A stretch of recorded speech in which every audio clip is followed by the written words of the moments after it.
Tonight on the Black Channel, the old establishment powers are kicking into overdrive to make black people bow down to them, and they're sending out their congressional black bootlegs to be the front line of their offensive against us. This is serious, heavy warfare, which is what we've been telling you about the entire time. Tonight's program, I am going to warn you in advance, is going to be very, very prone to interruptions by the powers that be, and I wouldn't have it any other way. The Black Channel is live.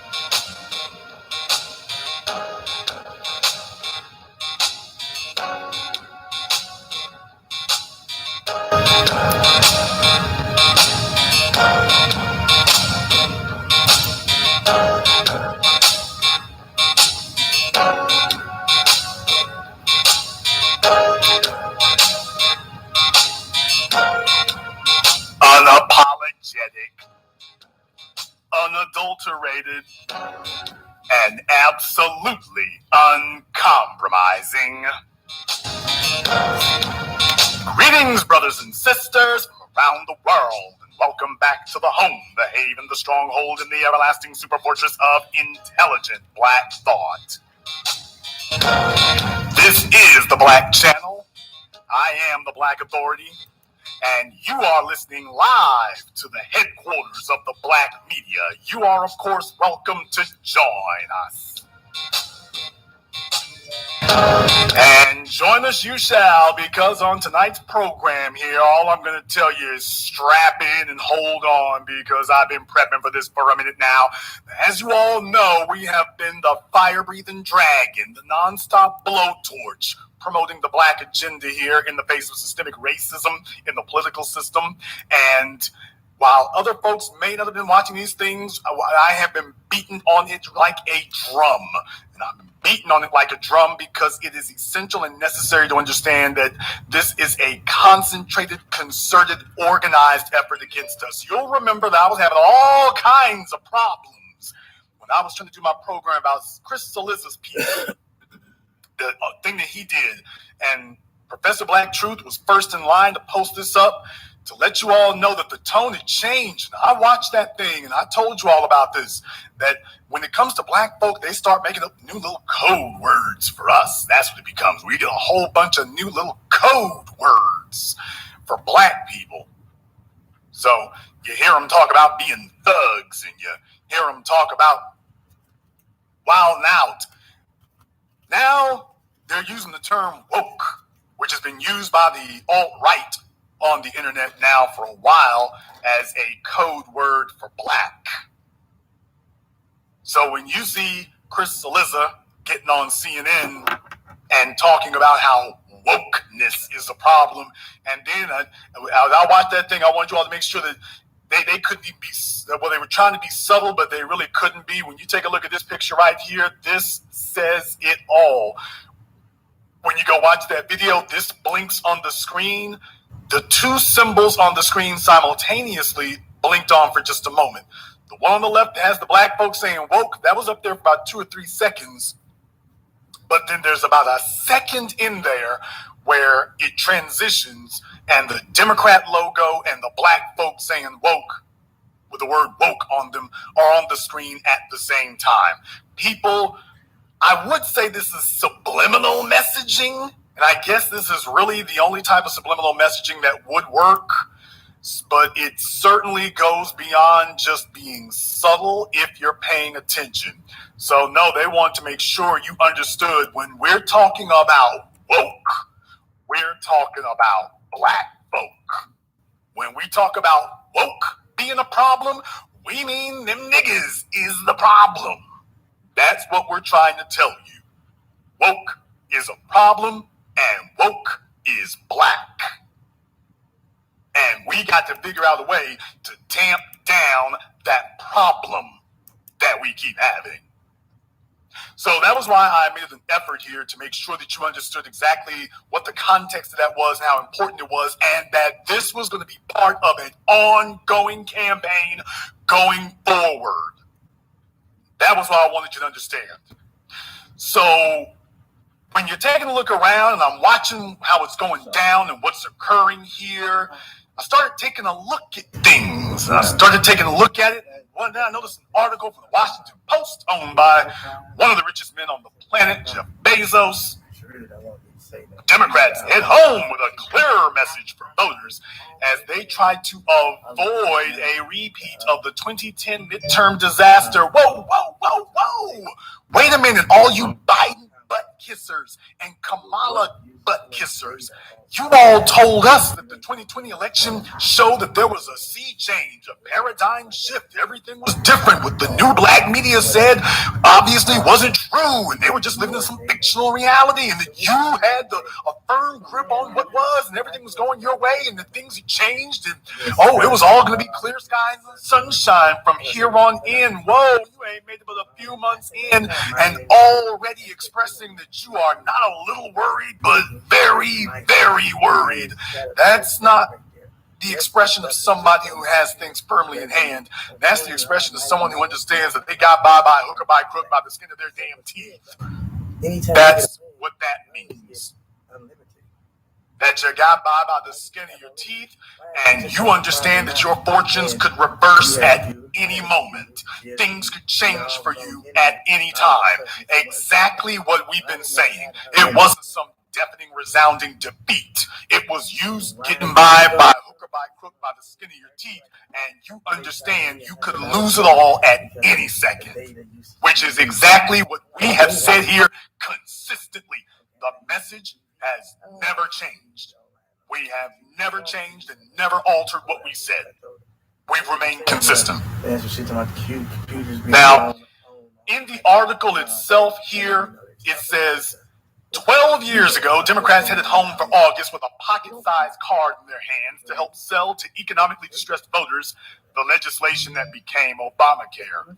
Like so many Democratic proposals of the past, the lettering had to be shrunk to a small font to cram 12 ideas onto the front of the card.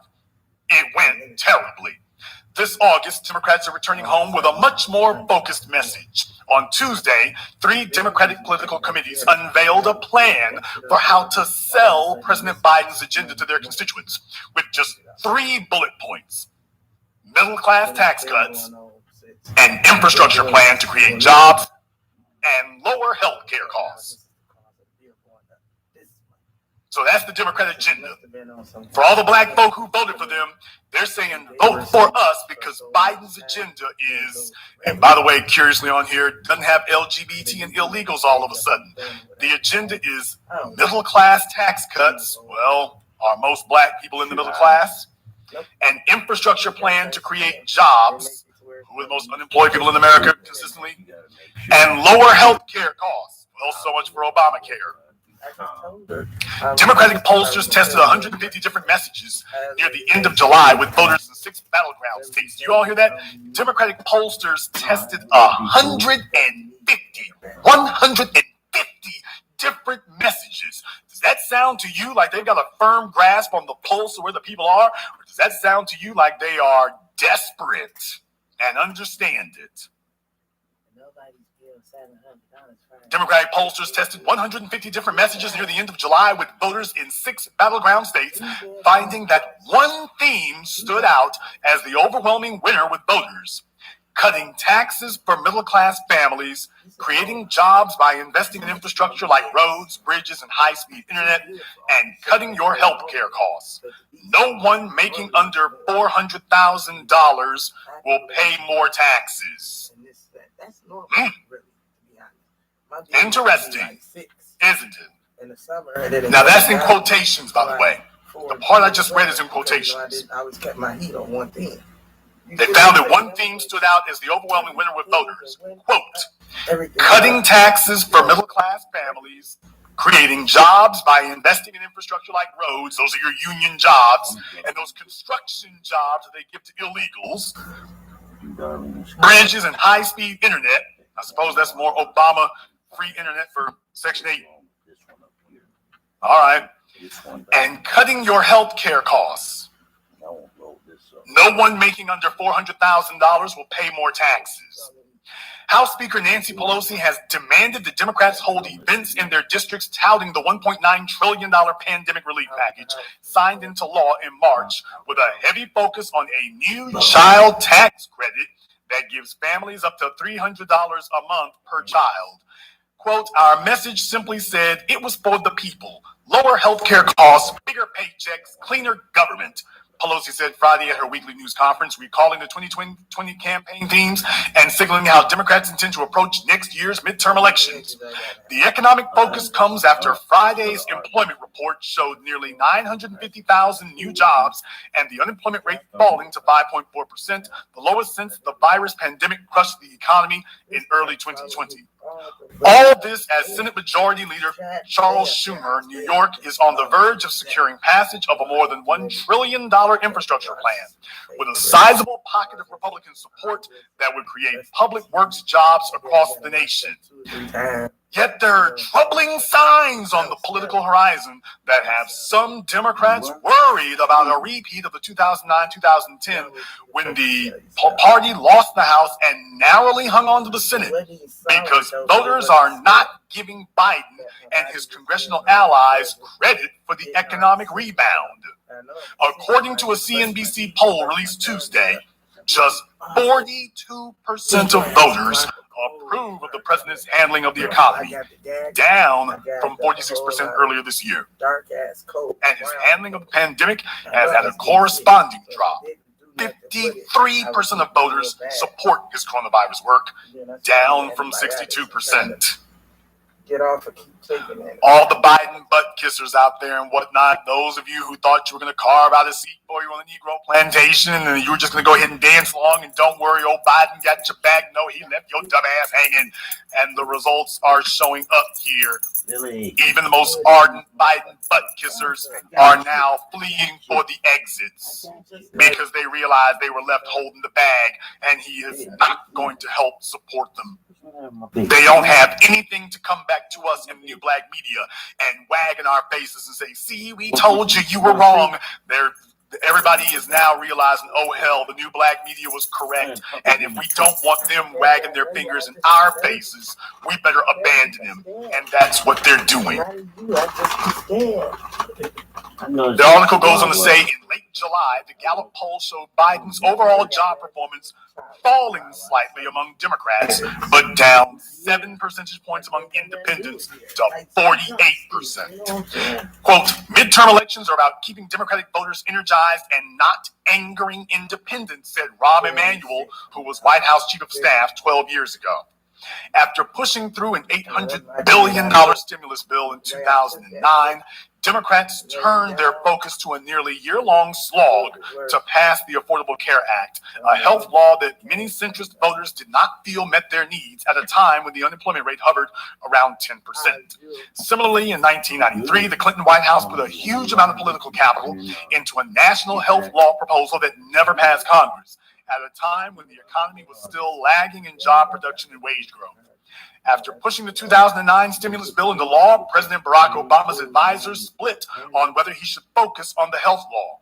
Emanuel wanted to turn quickly to an overhaul of Wall Street laws, with congressional hearings pillorying rich bankers who had sunk the economy with bad trades. David Axelrod, a senior advisor, also warned Obama about losing his focus on the economic recovery. Quote, we're doing everything we can on the economy, Obama said to his advisors, according to his recollection of his presidential memoir, A Promised Land. She don't want you to go nowhere. Quote, I know that, Mr. President, Emanuel said, but the American people don't know that. Quote, we all think we should try, Axelrod told Obama about the ACA effort. You just need to know that if we lose, your presidency will be badly weakened. I can do that. Democrats pushed ahead that summer of 2009 on a very long effort to get the ACA through the House and Senate. When they went home for the long August recess in 2009, armed with their 12-point plan to promote the health proposal, Democrats were overrun by angry voters furious about the economy as Republicans accused Obama of trying to take over the healthcare industry. The anti-government Tea Party movement turned town hall meetings into shouting matches.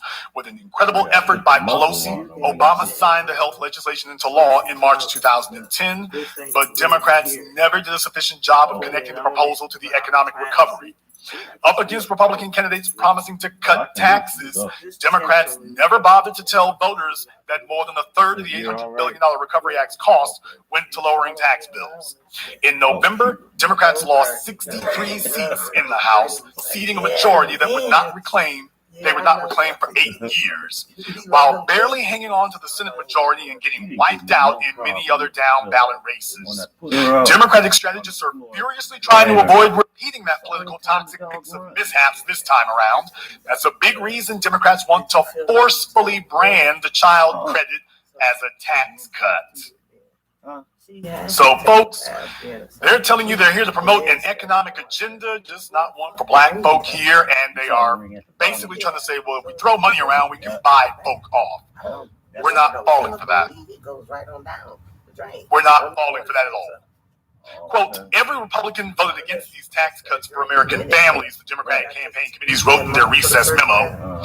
One big difference between August 2009 and August 2021 is that there is no big anti-Biden movement growing in a fashion similar to how the Tea Party sprouted in its opposition to Obama, the country's first black president. Now, that wasn't what happened there, but go ahead. Additionally, at this stage of 2017, liberals had an energized movement against Donald Trump's presidency that grew from rallies into well-financed candidates who narrowly lost special House elections in heavily Republican terrain, foreshadowing the 2018 midterm landslide that gave the Speaker's gavel back to Pelosi. Biden retains strong approval ratings with liberal Democrats, despite his moderate image, as demonstrated by Tuesday's victory of the candidate more aligned with Biden in a House special election primary. I'm going to get to that one here in just a few moments, because you notice they didn't say in the article here, they don't say the name of the candidate. Now, that could be a typo, or maybe it's a mishap, but they don't actually say their name. But repeating this again, Biden retains strong approval ratings with liberal Democrats despite his moderate image, as demonstrated by Tuesday's victory of the candidate more aligned with Biden in a House special election primary.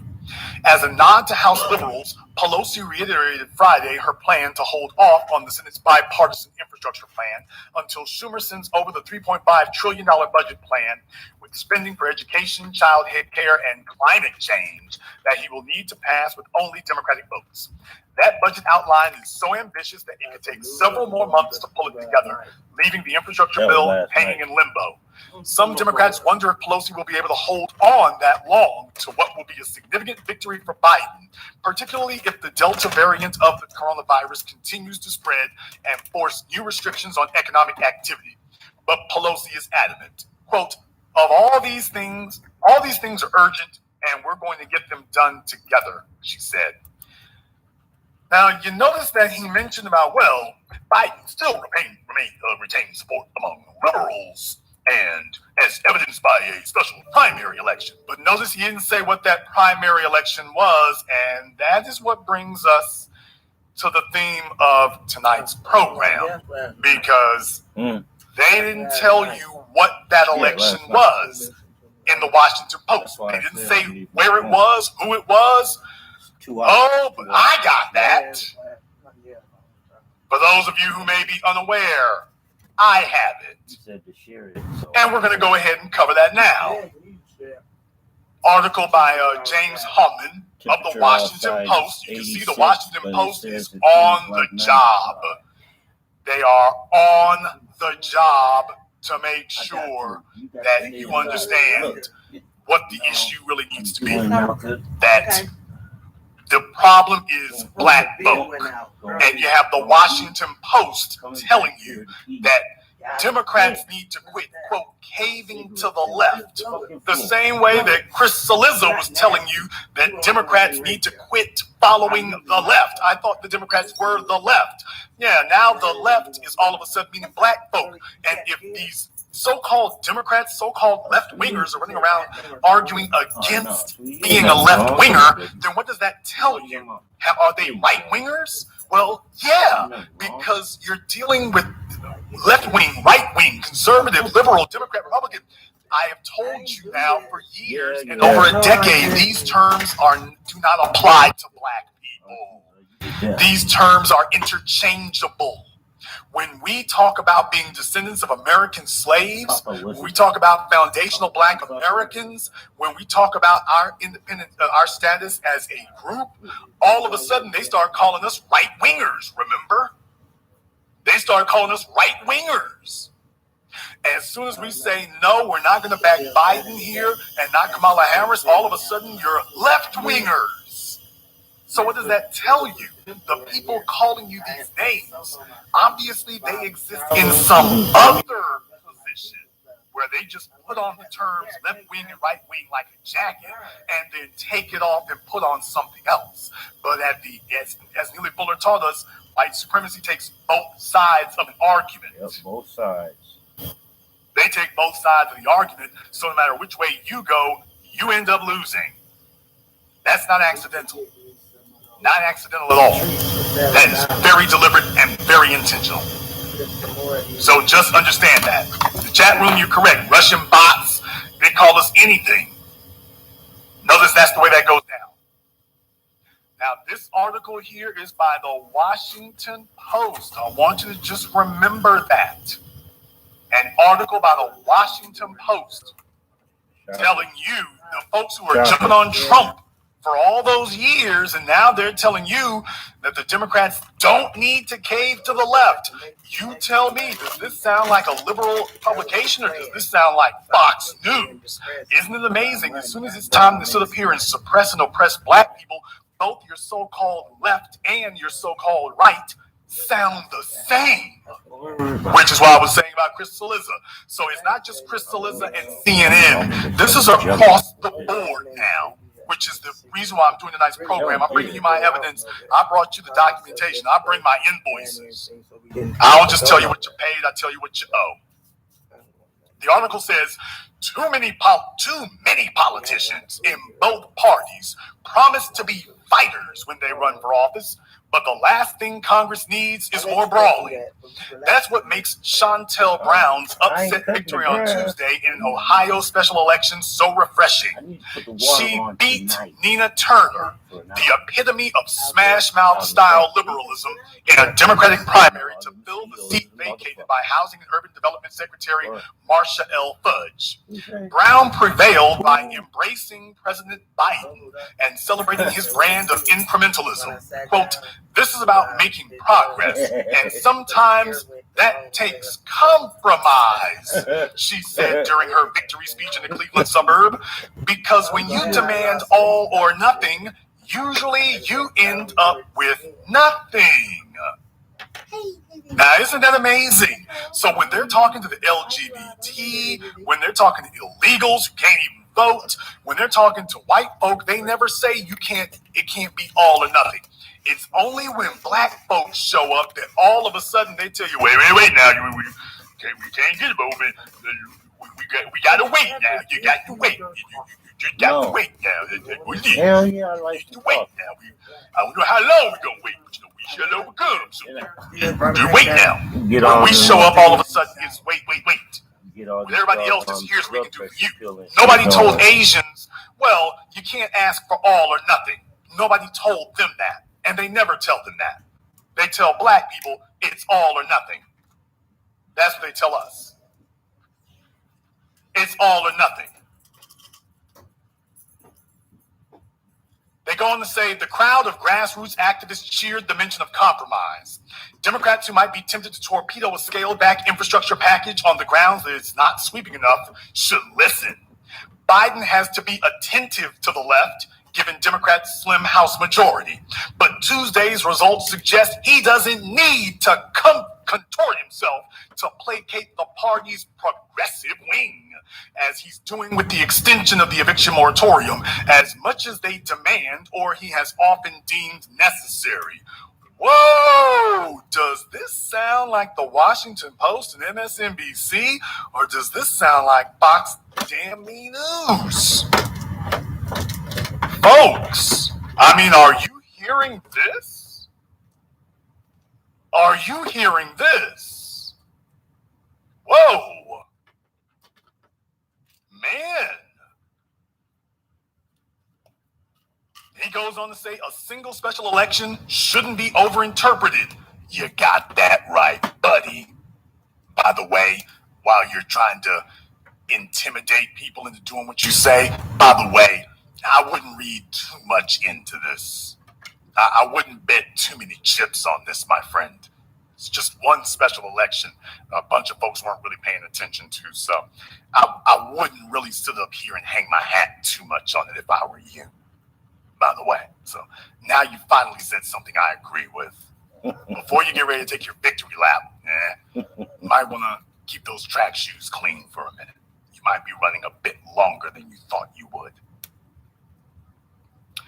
A single special election shouldn't be overinterpreted, but in the latest proxy war for the soul of the party, the pragmatists again beat the ideologues. Whoa, do you hear the terms in which he is framing this? Pragmatists beat the ideologues. After failing to win the presidential nomination in 2020, the party's progressives have suffered a string of high-profile primary losses to moderate alternatives this year, from another House special election in Louisiana to the governor's race in Virginia and the mayoral contest in New York City. Turner, the national co-chair of Senator Bernie Sanders' 2020 presidential campaign and one of his highest-profile surrogates in 2016, promised to hold Biden's feet to the fire and attacked her opponent as a puppet who would go along to get along. Brown, a county councilwoman, countered that she'd be more effective as a partner, quote, partner to the president than a thorn in his side. They're lined up for bedwitch status here, ain't they? I mean, it's kind of amazing how Biden's got that pull on them. They know how to grab their Negro hoes, don't they? I mean, they are real good for that. Oh, I'm not being mean about it. I'm not being mean about it. I'm just noticing here, they sure do know how to pick them. I mean, what their whole thing is finding a crop of bed wenches to sit up here and political bed wenches to sit up here and prop up. That's their thing right there. They're real big on this. Like, okay, the men are gonna fight too much. Let's see if we can find some mammies to go ahead and do this here. So right now they've been pretty effective at finding a bumper crop of mammies. So that seems to be the strategy that they're using. So no wonder they keep talking like that. It's like, okay, can we carve out one or two? See if we can squeeze out a win there. I'm just noticing that, by the way. I'm just noticing that. Sanders headlined a Saturday rally for Turner. All four members of the self-described squad endorsed her. Quote, please send me Nina, Representative Alexandria Ocasio-Cortez urged voters during a swing through the district. Turner lost by 5.7 percentage points, even though she outraised Brown 5.6 million to 2.4 million. I don't know, y'all. Maybe we should do a recount. She released an internal poll from May that showed her leading by 35 points. A turning point came in June when Turner appeared alongside Killer Mike, as the rapper said it was, quote, incredibly stupid for House Majority Whip James Clyburn to endorse Biden before the South Carolina primary. Quote, the only thing you get is a federal holiday and nothing tangible out of it, he said, referring to Juneteenth. Turner appeared to agree. Now, do you see how the writer of this article is framing this?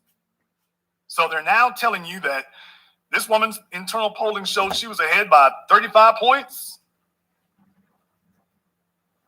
And that within 1 month, there was a turning point. Folks, come on now. That doesn't even sound right. That doesn't even sound correct. So he's telling you the problem was Killer Mike said that we need tangibles as black people, and that was the issue. So you have a white male writer telling you that black people demanding tangibles is the problem. He's outright saying it. That the problem, Nina Turner lost because black people are demanding tangibles. So I can't make it any more plain to you. They're outright saying it now. They're outright saying the problem is you all are demanding tangibles. That's the issue. What Killer Mike said was absolutely correct. He was absolutely correct. But the writer of this article is telling you that demanding tangibles is the problem.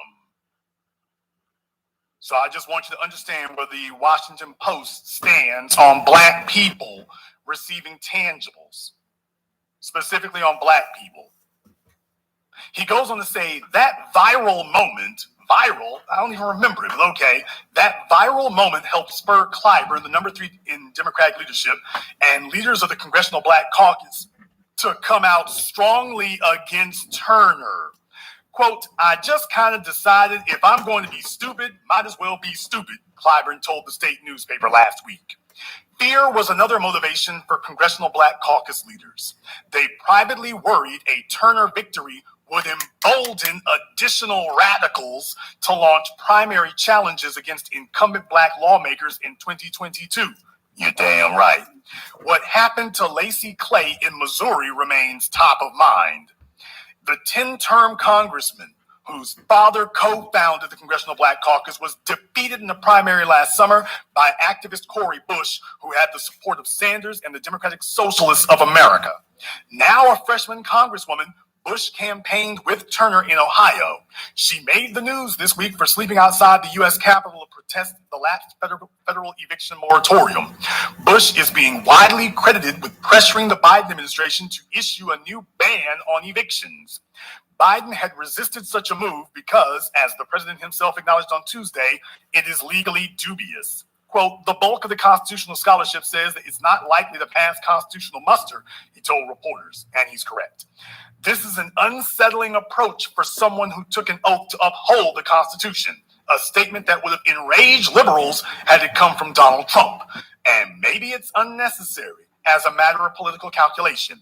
Biden may not be as beholden to the left as he thinks, and that may be the real significance of the Ohio results. They show the leader of the Democratic Party is not Sanders or AOC. It's Biden, and he should start acting like it. At least he can count on Shontel Brown's vote. Boy, this is the most pandering-ass, phony-ass, propagandistic article. But then again, that's its entire choice here. And if you didn't know better, you would swear that you were listening to Fox News. Now, there are a number of different reasons why this occurred, and we're going to get into that here in just a few moments after we take a very brief commercial, non-commercial break. But I want you all to understand they are circling the wagons, and their intended target is us across the board, without exception. They are framing the discussion now to say that the problem is black people. The problem is the push for tangibles. The problem is us, is what they're saying. Us demanding tangibles. We are the woke. We are the left. And they are now moving to the side of Fox News and the conservatives to fight against, quote, the left. So just last year, they were telling you that the right was the problem. Now the left is telling you that the left is the problem. So what does that mean to you? That obviously those words don't mean what you've been led to believe that they mean. That's my whole point. But we're going to get into these details here. Oh, we're going to go 10-ton super heavy tonight. Better be strapped in. No, they can't mess with the signal. We're giving it to them. Before we do that, of course, I want to thank everyone who has contributed to support tonight's program. I want to thank you all very, very much for your support. My man, Eddie N. Thank you as always. Mark B. Thank you as always. My man, Dark Black. Thank you very much for your support, brother. I see what you said. May your deeds match your words. And thank you very much to everyone who has supported the program. We're going to take a very brief non-commercial break. When we come back, more details about this and more. This is the Black Channel. Within us is a powerful spirit, a God-given spirit. It's a spirit that empowers us to oppose demonic white supremacy. A spirit that motivates us to eradicate racist lies with Black truth. This spirit was alive during the rebellion of 1811. The spirit catapults us towards righteous justice. This is the spirit our opponents fear. Is the spirit of 1811 alive in you? Visit us at spiritof1811publishing.com. Buy our novel, War of the Heart, on sale today at Amazon and Barnes & Noble. Spirit of 1811 Publishing. Our story, our family.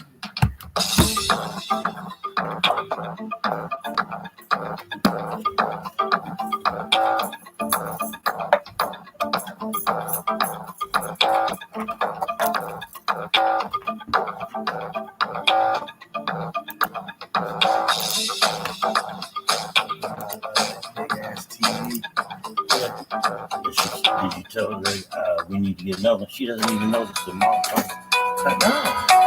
Are you tired of being overcharged and forced into paying a monthly subscription for your Mac and Windows software?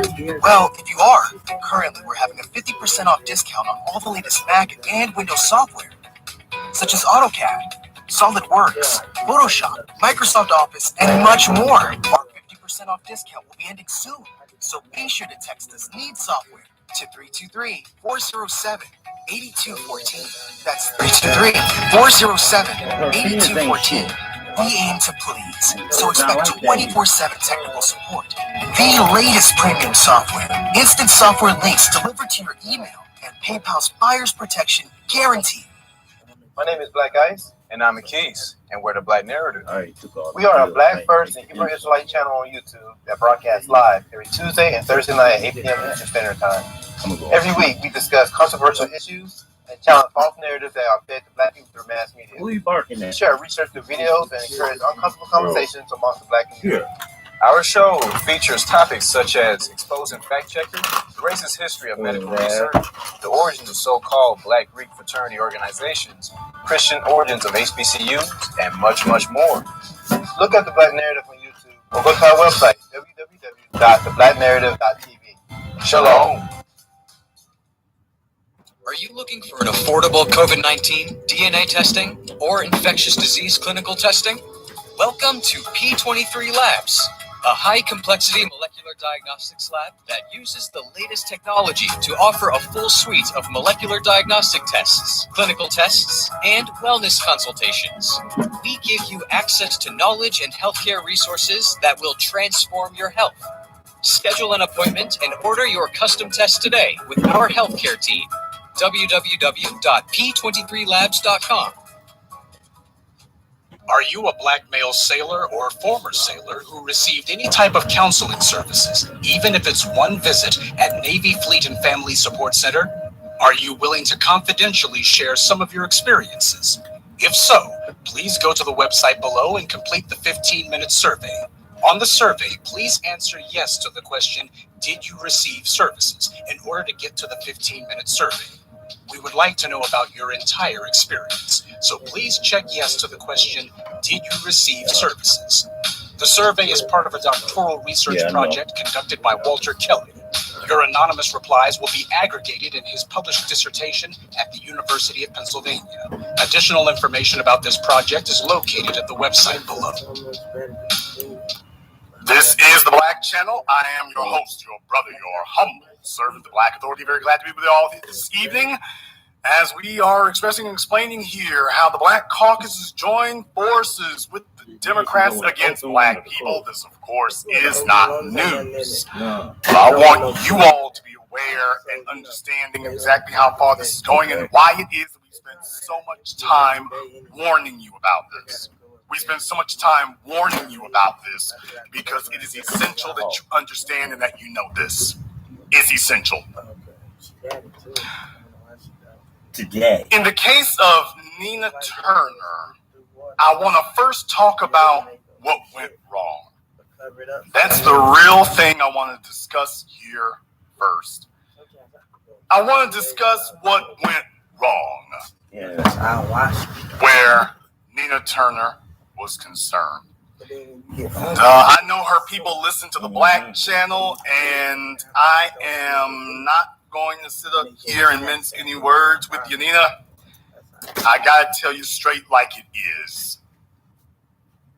When you go to kill a king, you must kill him. When you go at white supremacy, you can't half do it. You can't half step. You can't tiptoe. You gotta go all in. That's the only way it's going to happen. You have to go all in. And the problem that you all have had is that you've been too damn wishy-washy. And I'm going to just say this like it is. Go sit down. Whether it is Nina Turner, whether it's Nate Parker, or whoever it is, y'all need to understand here that you need to come and deal with the soil is what you need to do. You all are sitting up here thinking that your white liberal friends are going to get you the black vote. And that's not the way it happens. The black vote that is staying at home and not galvanized is sitting right here. And we've told you why we're not going. So yes, it's good to go talk to Killer Mike, but let us be very, very clear. And I'm going to say this as diplomatically and respectfully as I can. Killer Mike does have an audience. I can't deny that. But Killer Mike is not the black media. Nope. Hell no. He's not. Nope. And you all keep trying to tiptoe around us. Because he think he is, but he not. And when you gonna learn, that's not going to work.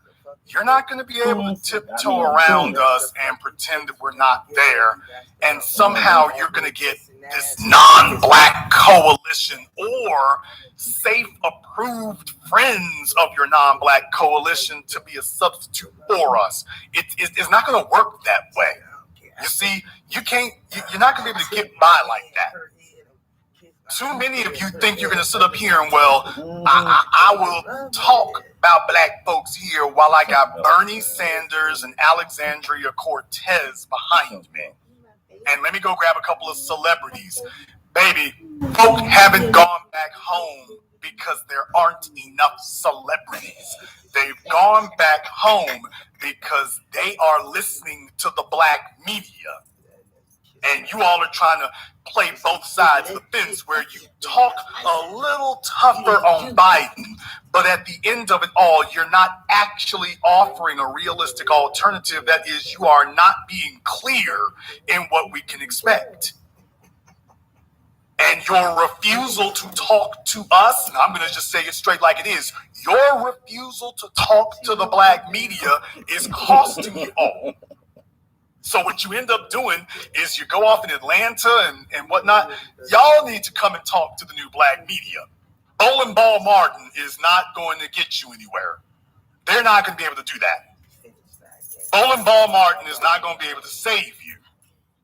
You are not going to look up here and if things go well, maybe he can go ahead and do a little something to save you. That's not going to happen. Too many of you are expecting that to occur. That's the problem that you're running into. That you think the old black media and the political establishment, let me just say this directly. Let me stop beating around the bush. Nina Turner has hung out with white Democrats to try to figure out how to talk to the black vote. Mic drop. Mic drop.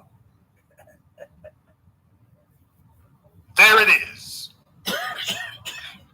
Individuals like Nina Turner and Ilhan Omar, they sit with the white overseers of the Democratic Party, and as long as I'm with them, it can go to cocktail parties and whatnot. That's all I need to do. Y'all better take a look at damn me Simone Sanders and what was his name? Jamie, what's his face in South Carolina and whatnot.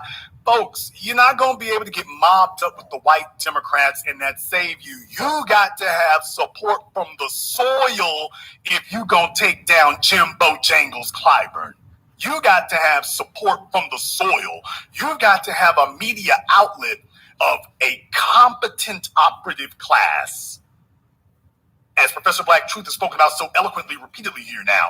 The problem is Nina Turner doesn't have competent operatives. She doesn't have individuals who can speak on her behalf and express exactly what the issue here is, and she's not talking to it. She thinks that Bernie Sanders is going to get her the black vote. Bernie Sanders couldn't get himself the black vote, Nina.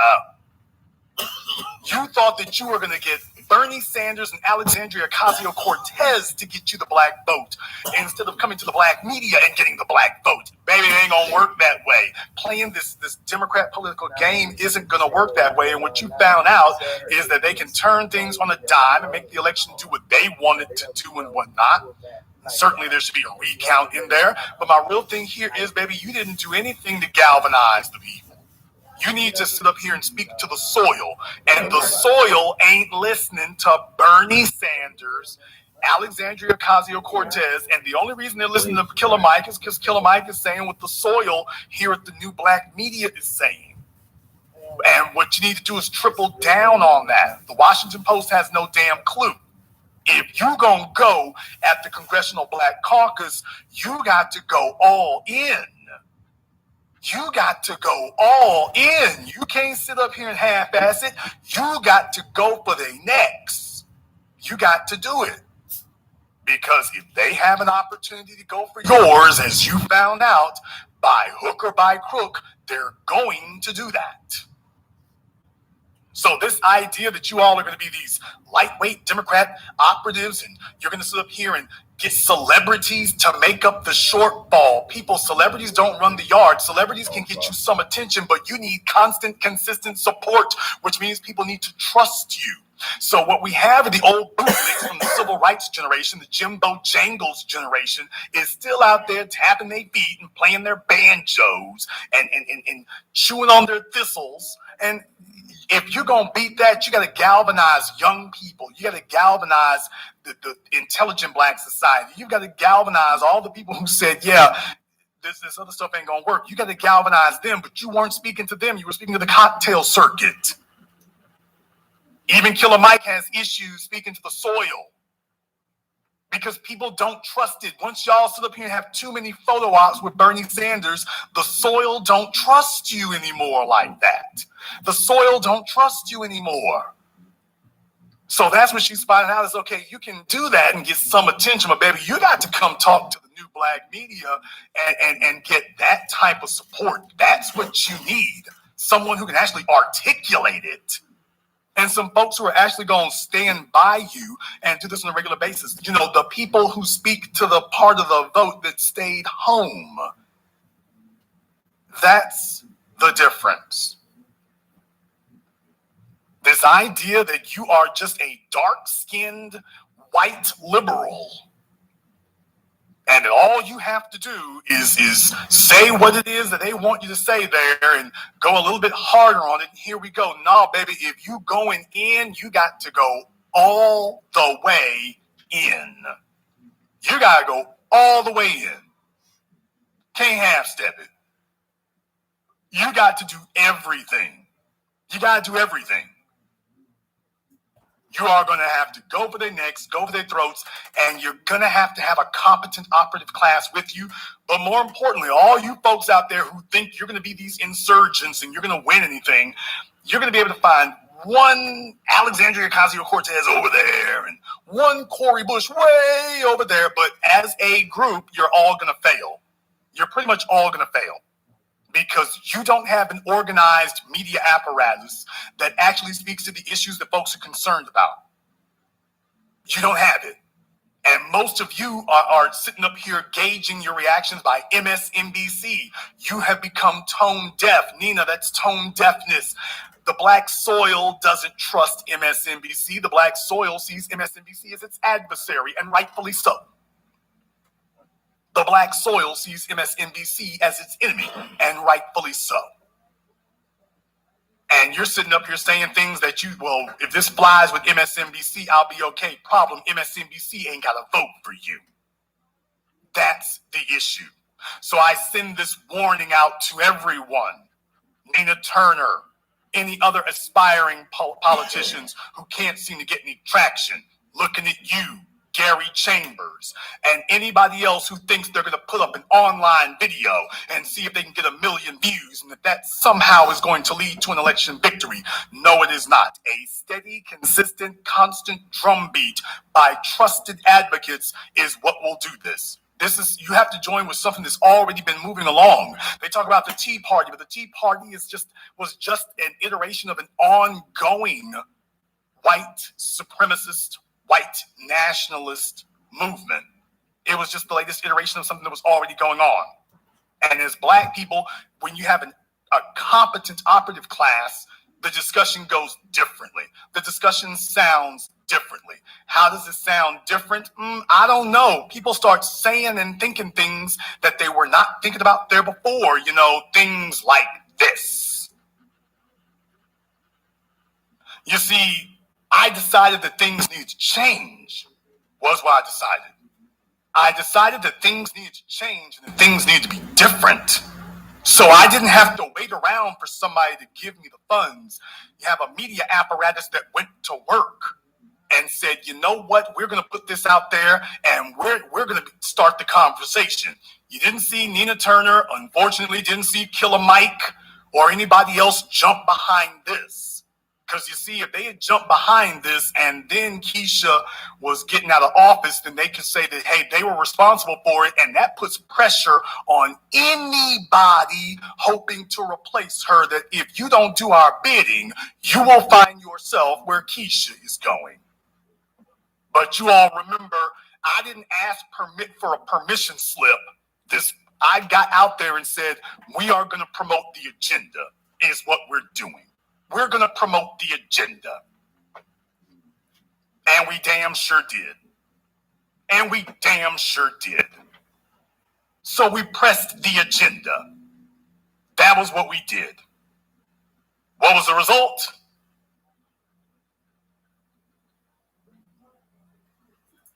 The result was, as much as she didn't want it to be,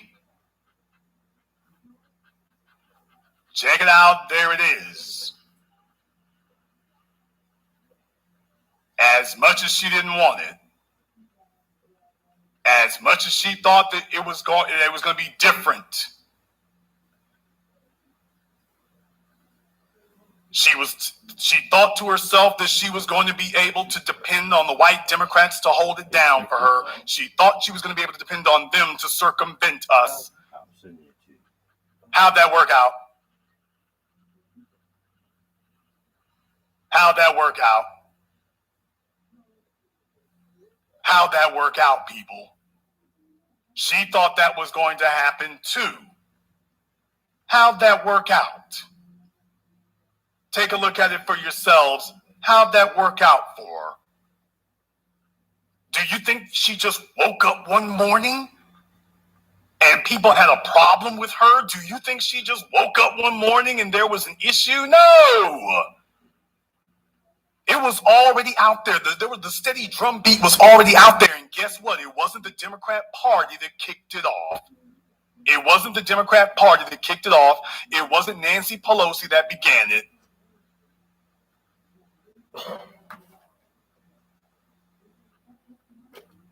It wasn't them.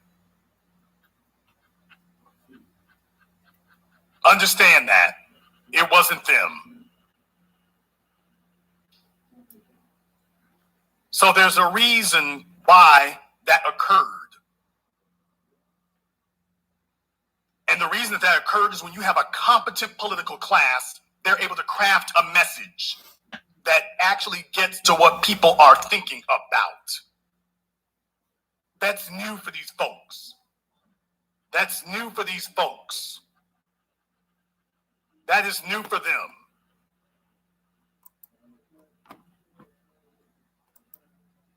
They're not used to that. And I didn't have to wait for somebody to do that.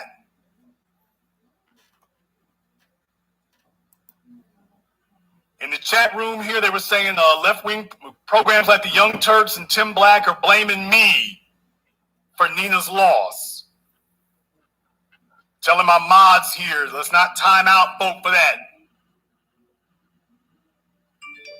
They shouldn't be blaming me. You need to blame her.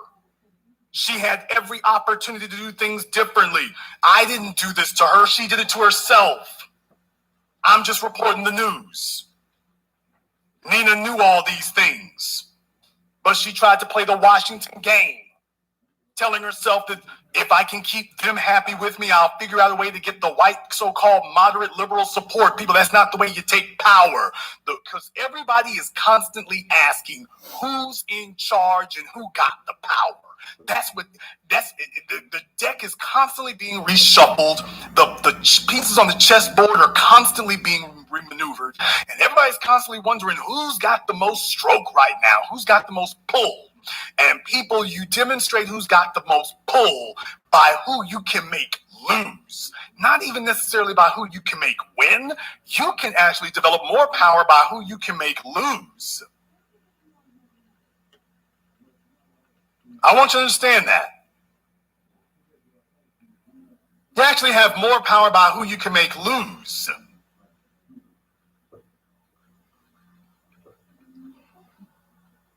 Think about that for a moment. You see, understand something. That's how strategy works when you're dealing with a competent operative class. That we understand this. It's not just about rewarding our friends. There is power in being able to punish your enemies.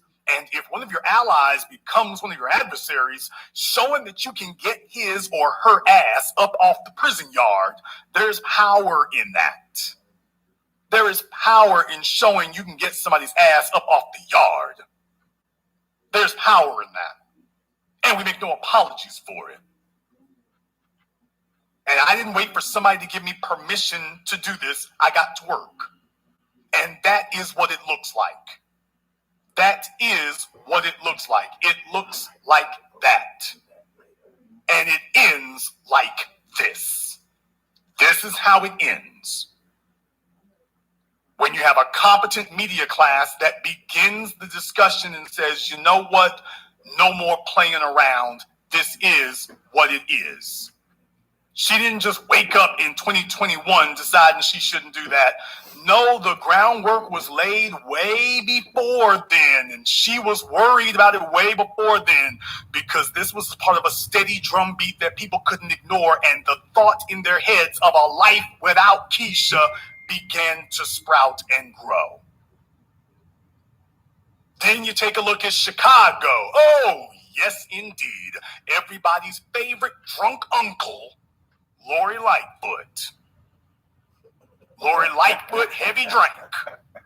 And now you're here. It is a steady drumbeat. It used to be forbidden to speak against her. Remember? You can't talk against Lori. Why, you speak against LGBT. You can't do that. And then you watched us. And then you watched us, and the steady drumbeat began, and I did what nobody thought you could do, and I took to the media, and I took to the streets, and I said, you know what, we are going to do this in front of everybody. I am going to publicly speak against her at a time when people were saying, man, what are you doing? There isn't an election going on. There is no election. Remember that? There were folks who were trying to criticize me. Man, there ain't no election going on. Why are you spending all that money like that right there? And it was my own money I was spending. Thank you to everybody else who may have contributed later. But these billboards went up because of my money. But thank you to everyone who did contribute to it. I appreciate that as always, and you humble me. But, man, why are you spending that money to go ahead and do that there? Why are you doing that there? Ain't even no election going on. Because I'm looking forward. And you understand, you don't just get up one day and win. You need to strategize and you lay the groundwork. You do the preparation. You start setting the traps. You begin creating the momentum that you're going to use later. That's what I did. I started laying the groundwork for the momentum and started getting that together, and it slowly started building. And first you have a billboard that's openly full-throated in front of everybody. We went into open rebellion at a time when everyone was saying everything is okay. Remember? Everything is okay and everything is all right. Remember? Remember that? Everything's okay and everything's all right, they said. That was what they said. And I hit them at a time when you would have thought, well, man, this is useless. No, I did it when everybody was looking, when she looked unassailable. And the strategy was hit them when they think they're at their strongest. Yeah, when everybody's looking at them, that's when you start really rattling the sabers and really start beating the drum against them. That's when you do it. You do it then. You do it then. And as you all noticed, as time went on, there were other things here. Thanks to our brother here in New York. You saw this here at the foot of the Williamsburg Bridge when you're coming into Manhattan. Welcome to Manhattan, where racial profiling is legal. Thanks, Governor Cuomo. Oh, I name names on people. I name names. I don't just get billboards. I name names. Let me welcome you to your morning commute. Let me welcome you to beginning your morning commute. Let me get that off to a rocky start. And I openly spoke against Governor Cuomo and put it out there where you could not miss it. You couldn't miss it at all. I don't know who do this. And you know it must have been effective. It must have been effective. We know it must have been effective because, oh boy, the folks who don't like him now, who think they see an opportunity to remove him, well, take a look at what they're doing all of a sudden. The tactics that we used, the tactics that everybody was talking about social media, and you need to buy a bunch of ads on Facebook or some crap like that. And we said, no, we actually got a different idea. We got something else we think will work. Well, what do you know? What do you know? All over the place, you see people using our tactics and using our strategy. Who do you think taught them these things? Who do you think taught it? Oh, yeah, by the way, take a look at the colors of the letters. I chose those colors deliberately. You can't really tell here because it's kind of faded, but the letters are actually in red, not pink, not orange. They're actually in red. And what do you know here? Yeah, when you take a look at the copycats, what do you know? Same color scheme. What do you know?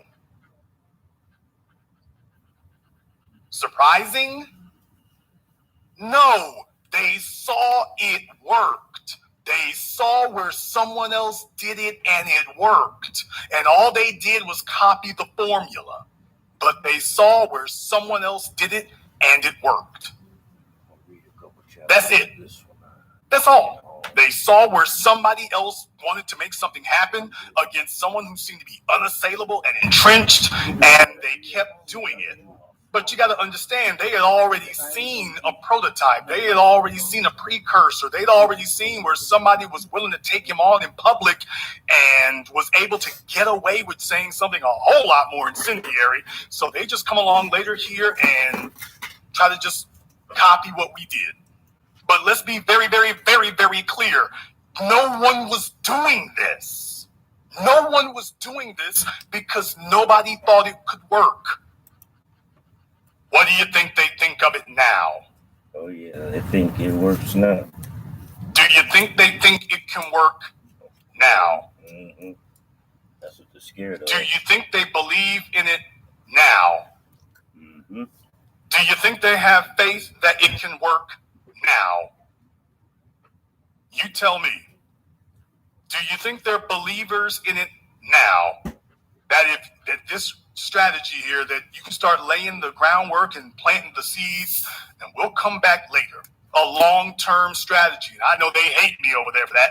The Democratic National Convention frequently has conversations about us here in the New Black Media, and yours truly in particular, because they understand, yeah, we've been doing this over a decade. We ain't going nowhere. We got nothing else better to do. So might as well go ahead and force Black empowerment. There's nothing better to be doing.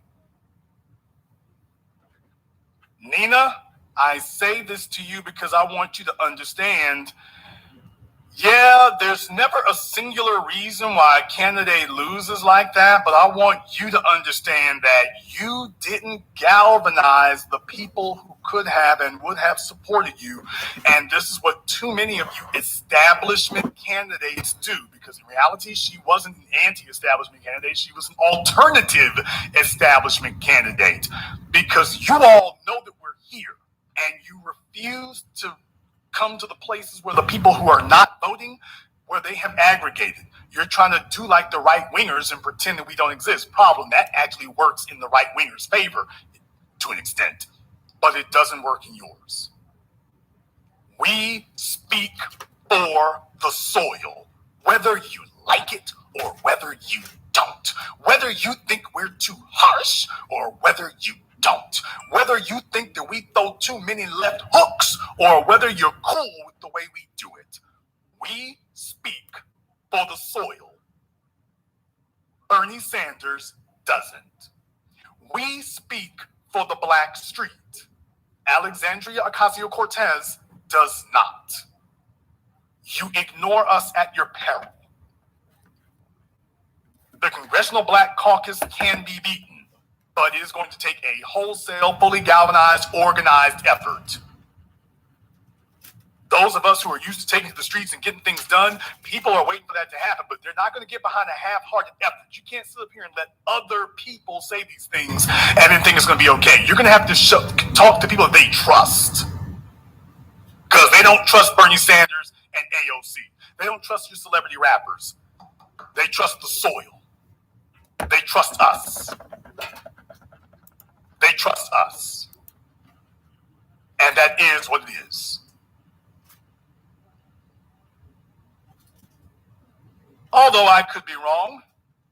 So, maybe we need to hear from you all.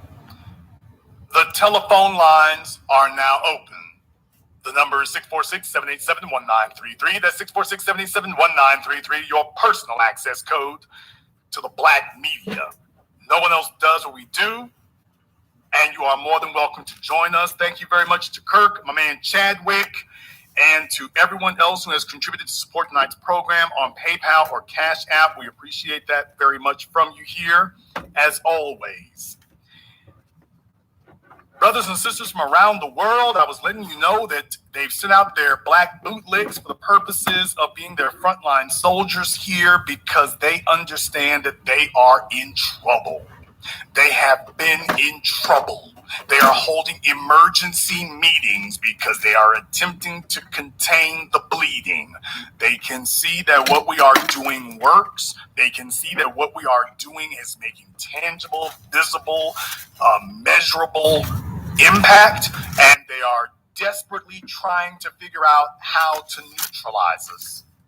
And that is what everything is around now. So now what they're trying to do is tell everybody that we're scary, that we're the woke, we're the left, we're the radicals. Sounds like Sean Hannity and Bill O'Reilly. And what they're doing in the process, they're confirming everything that we told you, that this fraud of liberal and conservative and Democrat and Republican, these are all fraudulent terms. And that in reality, they speak for white supremacy. That's why they don't sound like us. The Congressional Black Caucus has thrown in its lot with them wholesale. They are planning on riding this all the way to hell. And that is why it is so important that you cannot simply run against Congressional Black Caucus candidates. You need to run against the Congressional Black Caucus. You can't just run against one person. You got to understand the problem is systemic. You need to run against the whole puppet apparatus. You can't just run against one puppet. You got to take them all on. Understand, you're going to have to take them all on. If you're going to go with one of them, you better be ready and loaded for bear to take them all. That's the way it's going to be. Let's go ahead and open up the telephone lines here. Caller from area code 901. You're on live with the Black Channel. What's your name? Where are you calling from? It's Red out of Memphis. Red out of Memphis. What's on your mind? Oh man, you did it again, brother Jason. You got them folks on Andrew Cuomo head, and it's so bad because his brother worked for CNN and can't even report on it. What a do-lo twist there.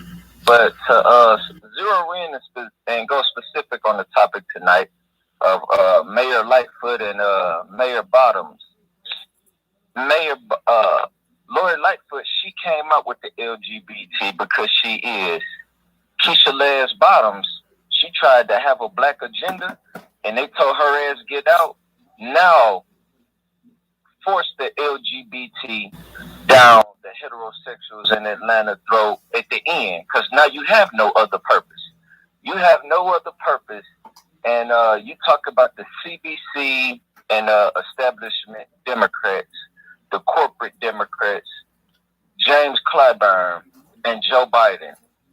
They're throwing the whole fucking kitchen sink on the political realm now because they just threw all that money behind the new New York City nominee, Andrew something, I forgot his name, and they threw all the money behind Bernie Sanders' girl, Nina Turner, the biscuit girl, it wouldn't stand up for none of the black people that got killed. They threw the whole funding machine to her opposition and got her completely out the paint. Well, what they're finding out here is that you're not going to be able to rely on the tactics that work for Bernie Sanders. We're going to grab a bunch of college kids or whatever. We're going to get MSNBC to mention us and be friendly with them and whatnot. That's not going to win an election the way you need it to. What's going to win going forward is how much the new black media rocks with you. What they just showed is Roland Martin can't win you an election. Thank you very much for giving us a call tonight. Let me get called from area code 843. You're on live with the Black Channel. What's your name? Where are you calling from? Hey, this is Phil from Beaufort, South Carolina. Phil from Beaufort, what's on your mind? Hey, I've been listening to you. I listen to you all the time, but you have some awesome programs the past couple of weekends. I got a question about what you're talking about tonight, though. So are you saying that if Nina Turner, Ohio, I guess she ran for something in Ohio, and she was a big Bernie person, you're saying that if she had come to you, that you would have had a conversation or something with her here on the Black Authority program, or how would that have worked? I am saying that we speak for the Black street. And you can't sit up here and try to hijack our vocabulary and ain't got no standing. And yes, I meant to say ain't. You can't do that. Too many folk are trying to do that. They try to take little bits and pieces here and let's sprinkle a little bit there and sprinkle a little bit there. And that's the game they always play. That's that people of color and minority thing. Well, if we just acknowledge that some part of you, then you'll read a whole bunch more into that. And then here you go with this incrementalism thing. And the problem is it always turns into a bait and switch. So that is why we are not allowing that anymore, that you cannot do that. So I didn't say she has to talk to me. These folk going forward, if you're going to sit up here and try to talk to the Black street, then you need to talk to the Black street, is what I'm saying. You don't have to talk to me, but you better touch bases with somebody who actually represents the Black street. Yeah, because I think if she had come on your show or one of the other, I guess B1 programs. Well, I don't. You don't want to listen to other than like Tariq Nasheed, but he's not really what you call, doing what you're doing. But if she had come on here talking about whatever, she was not going to follow through, and that would have shot your credibility. To hell if she had come up. I just think that's how I feel. Okay. I can understand why you would say that, but here's the problem. The problem is I'm not running for office. That's the issue. So there's the flaw in your thinking there. The flaw in it is, understand, the issue that we have is that we have not demanded that these people say what it is they're running for. We allow them to say, we're running for peoples of colors we're running for minorities, and we're running for child tax credits. And then we're supposed to just assume, well, they're going to deal with police. They didn't say anything about that. So the real issue is we never actually make these things their platform so that anybody looking at them understands this is what you're voting for. So when you leave it ambiguous, that becomes the problem. The reason that Kamala Harris couldn't make it to the White House is because she was actually directly asked, what are you going to do for reparations? And when that occurred, she was either going to make it a part of her platform or she wasn't. She made it clear, I'm not going to do that. Now, if she had, it'd be different. Now, what you're saying is, well, what if they say one thing and do something else? Okay, that's understandable. By the same token, if they get elected based on this, you can't say that it's not popular. And you can't say that it doesn't win. That's the first thing. You've proven that it does win. And then if they don't do our bidding, brother, what we showed them is we got the person you were running against. We showed you that they could lose. Now we're going to show you that you can lose. But understand, power can't just, what you're talking about is, can we just do one thing and go back home? Damn, going back home. No, you're going to have to stay on their asses. When you put somebody in position, you're going to have to show up Monday morning to make sure they out here getting your paper and doing your work. Yes, that is what you'll have to do. That's the way it works. I don't think that any of the people on the left are pro that. Now, I'm going to say something. I don't care about left. I don't care about left or right, brother. These are all really semantics. You're really getting off, and you're really stuck on semantics. I'm not trying to talk one way. I'm just saying those people that show up. I'm not talking about their ideology. I'm talking about the ones that show up and say they're for, people of color. I am a black conservative, and I personally am more pro reparations than any of these people are. And that's one of the, that's something that when I tell people that, and the truth of the matter is, a lot of my white conservative friends are also pro reparations because they want black people to come up out of the situation that we are in, and that is why I'm pro reparations. I'm not for people getting some check and then going buying crab legs. I'm for people getting out of the project. I know people who lived in the project their whole lives. I know people who have not paid cash for food in 30 years. And so that's what I'm saying, is that these people, they are not going to help out. And I am more pro reparations than any of them are. And that's all I wanted to say.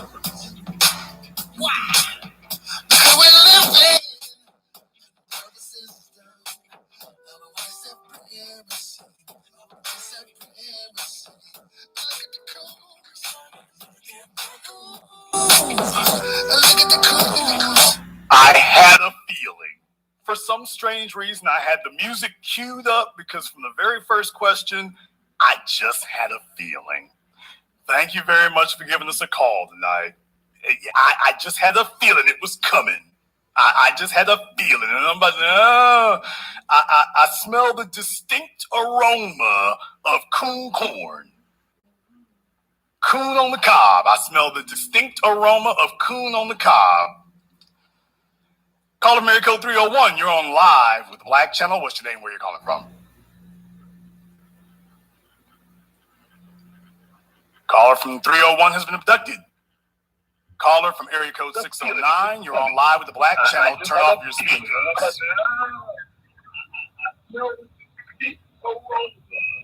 Okay. Caller from 609 doesn't have his life together. Caller from area code 215. You're on live with the Black Channel. What's your name? Where you calling from? Turn off your speakers. What's up, Jason? My speaker's not on. Hold on. Oh, yes, it is. All right.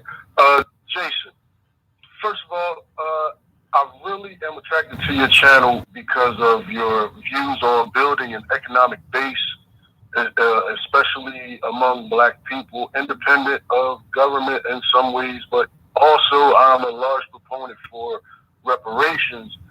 and the specific justice claim that is for our people.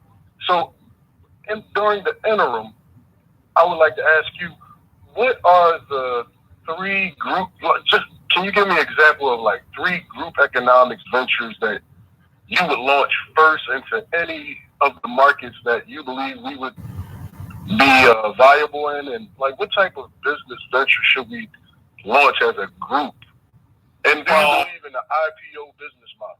You shouldn't have, I mean, look, the real thing is how you do one thing is how you do all things. What we are lacking are skilled black laborers, okay?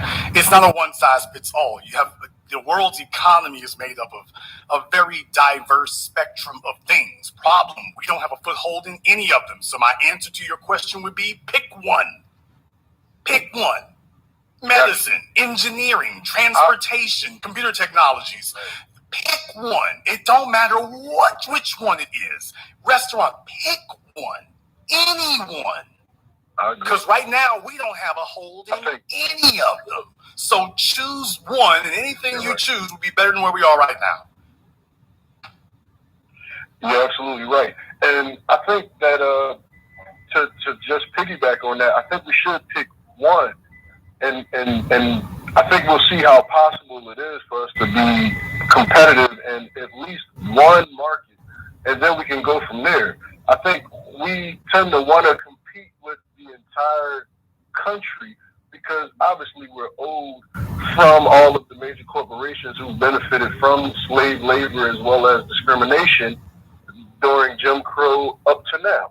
So I understand the mindset, but I think it's more of a realistic approach if we were to, like you said, pick one. So if we do an IPO business model as far as the fundraising and the startup, I think that would be a good idea. But real quick, I don't want to get too deep into that. But no, go ahead. Exactly. What do you mean by that? I'm not understanding what you mean. Can you articulate to me exactly what you mean by that? Well, the IPO business model, I believe, epitomizes group economics as well as unity among our people, and it concentrates our funding efforts as far as whatever the business or corporation is that we want to do on a nationwide scale and ultimately a global scale. So I think that makes it actually measurable, something that we can identify as a concept that's already been applied in business, because a lot of us tend to invest in these markets already. So if we were to concentrate our investments, I'm sorry, are you saying? One moment, I'd like to continue the redundance of my quote unquote intestinal tract. See, because to preclude on the issue of world domination would only circumsize the revelation that reflects the aphrodisiac symptoms which now perpetrates the Jericho's activation. So, do not misinterpret the chauvinistic Another Negro scholarship fund. Oh, by all means, Jason, please continue. Okay, so I think somebody like you with your business acumen could be somebody that could actually serve on a board committee if we were to do something like what you've been. Okay, let me ask you two questions right now that will help you articulate this for you. Let's ask you two questions right now that will help articulate this for you. What do you do for a living, brother? Mm-hmm. After 17 years in mental health, I'm now, I've always been an entrepreneur, but now I'm exclusively an entrepreneur. I own several remote convenience stores. It's a concept that I created. I make thousands of dollars a day at each location. You own several remote convenience stores. Yeah, remote convenience stores. I sell not only apparel, but I also own a printing company. I think that's great. You say you own several. How many of these stores do you own? I own 3 what I call remote convenience stores. Oh, you call them? Okay. Trucks that I've okay. You can calls Yeah, I them. created the concept. He calls them remote convenience stores. Okay, that's great. That's great. Yeah. I think that's great. I think that's Yeah. wonderful. Yeah. I think that's great, and I think that's wonderful. So I was asking somebody like you who has demonstrated the capability of actually organizing people and developing your own program for the coding, which I believe is a great step in the right direction. I'm just wondering if we're interested as a community in investing into whatever the technological advancements were that you created. Okay. Well, certainly, I hope things go well with your remote convenience store venture there. It sounds like quite the audacious, ambitious undertaking there. How many folk do you have working for you? Actually, I'm interested in investors, but I'm going into automation because that's wait a minute. Okay, you just told us you had three. Okay, don't overtalk the host. Do not overtalk the host, sir. With your prison babble, we're not going to overtalk the host. Don't you try to do that again. I'm sorry about that. No, you hear me just fine. Okay, sit your stupid ass down. Because you just sat up here and said you have 3 vans, and then I asked you, by the way, your remote control business here, you must be... They're concession trucks. Oh, you have 3 trucks, sir. Okay, 3 vehicles. And how many... If there are 3 people, who's driving them? Or are they just sitting on blocks? No, they're all operational right now. And I just asked you how many people you had working for you. They're not employees. Okay, no, I asked you who was working for you. They're not employees. You're lying. You're lying. They're contractors. You're they're lying. Not employees, sir. You're lying. An agreement. Sir, you're lying. I work with. We're not going to get anything done with guys out here daydreaming. Get your ass off my phone. And therein lies the problem. By the way, you saw what I asked him. How many folk you got working for you since you have your remote control trucks?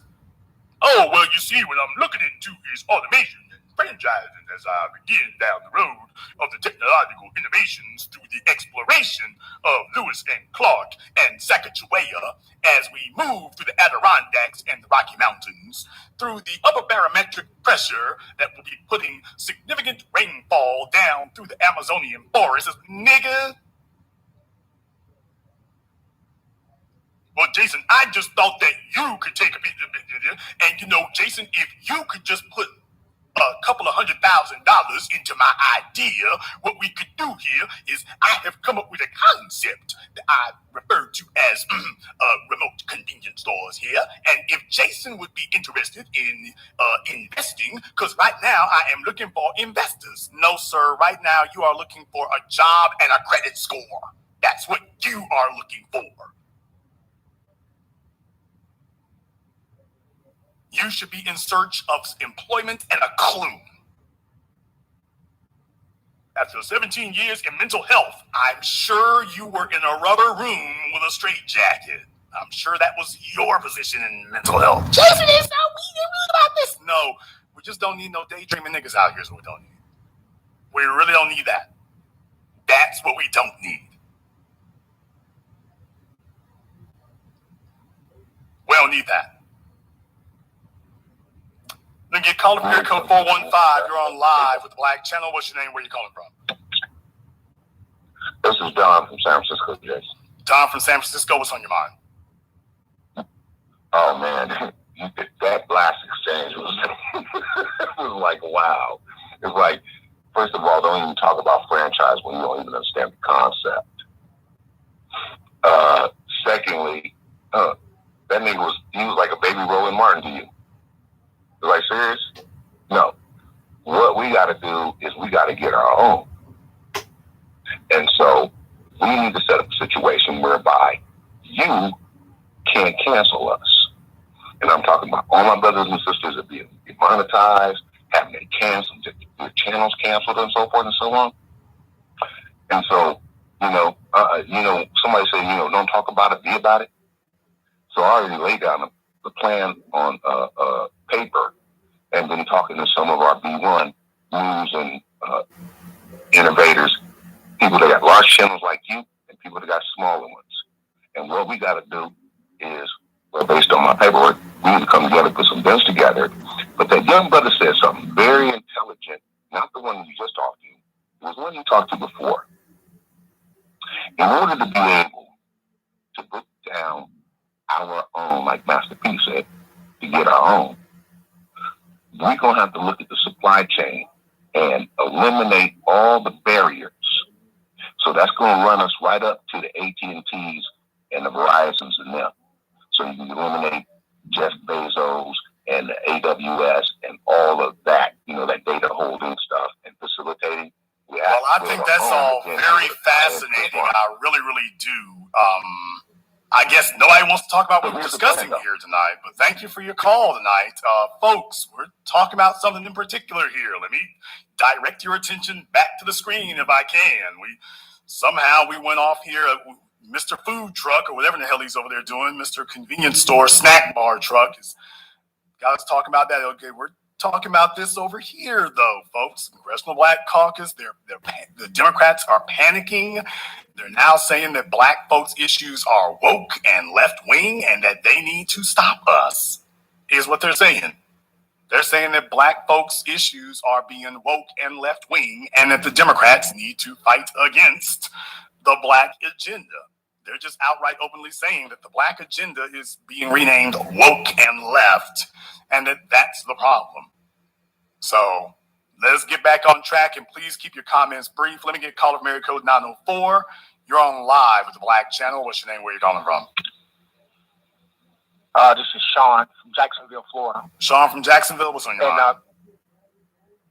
Just real simple. I don't trust Nina Turner. She's one of these women that they know how to talk all fiery, and behind closed doors, I don't trust them. I don't trust Killer Mike, and both of them are. They're linked in with law enforcement, and that's not always a bad thing. But I don't trust that. And also, could you briefly break down why do you think these people are so afraid to associate themselves with the new black media? Have a good night. Okay, well, slow down a moment here because I have some questions. First of all, I want you to understand something. You said something in particular that is a fallacy, and I want to take this as an opportunity to help correct that fallacy. You said, I don't trust Nina Turner, and that's a fallacy. Your job is not to trust a politician. Your job is to control them. By definition, you don't trust them. You need to control them. Power isn't something you leave up to chance and trust. Trust is another way of saying hope. I'm not here to trust you. I am giving you instructions that you better follow. That's like if you have an employee. Well, I need to trust my employees. Actually, that's why we have laws that allow us to put them in jail if they steal. I don't have to trust you. I have given you instructions. If I employ you and you expect to get a paycheck from me, I don't have to trust you. I got something better than trust. I've employed you. So if you don't, you trust your girlfriend, you trust your wife, you trust your family members. You don't trust politicians. You control them. So when you approach the relationship with it being very firm and clear in your mind that they know, we don't trust you at all. See, there's the thing right there. The reason that we were able to seize power with Kamala Harris is we made it clear with her, we don't trust you. We don't trust you. You're going to have to earn what we got because we don't trust you. And that is the position you are supposed to take. Especially after what's happened to black people, we should be the most skeptical people on the planet. There shouldn't be any politician who comes in our presence even suspecting that they will be trusted. All of them need to act like they're walking on eggshells covered with thumbtacks. All of them. They need to be walking in the room, I'm talking about, scared to death.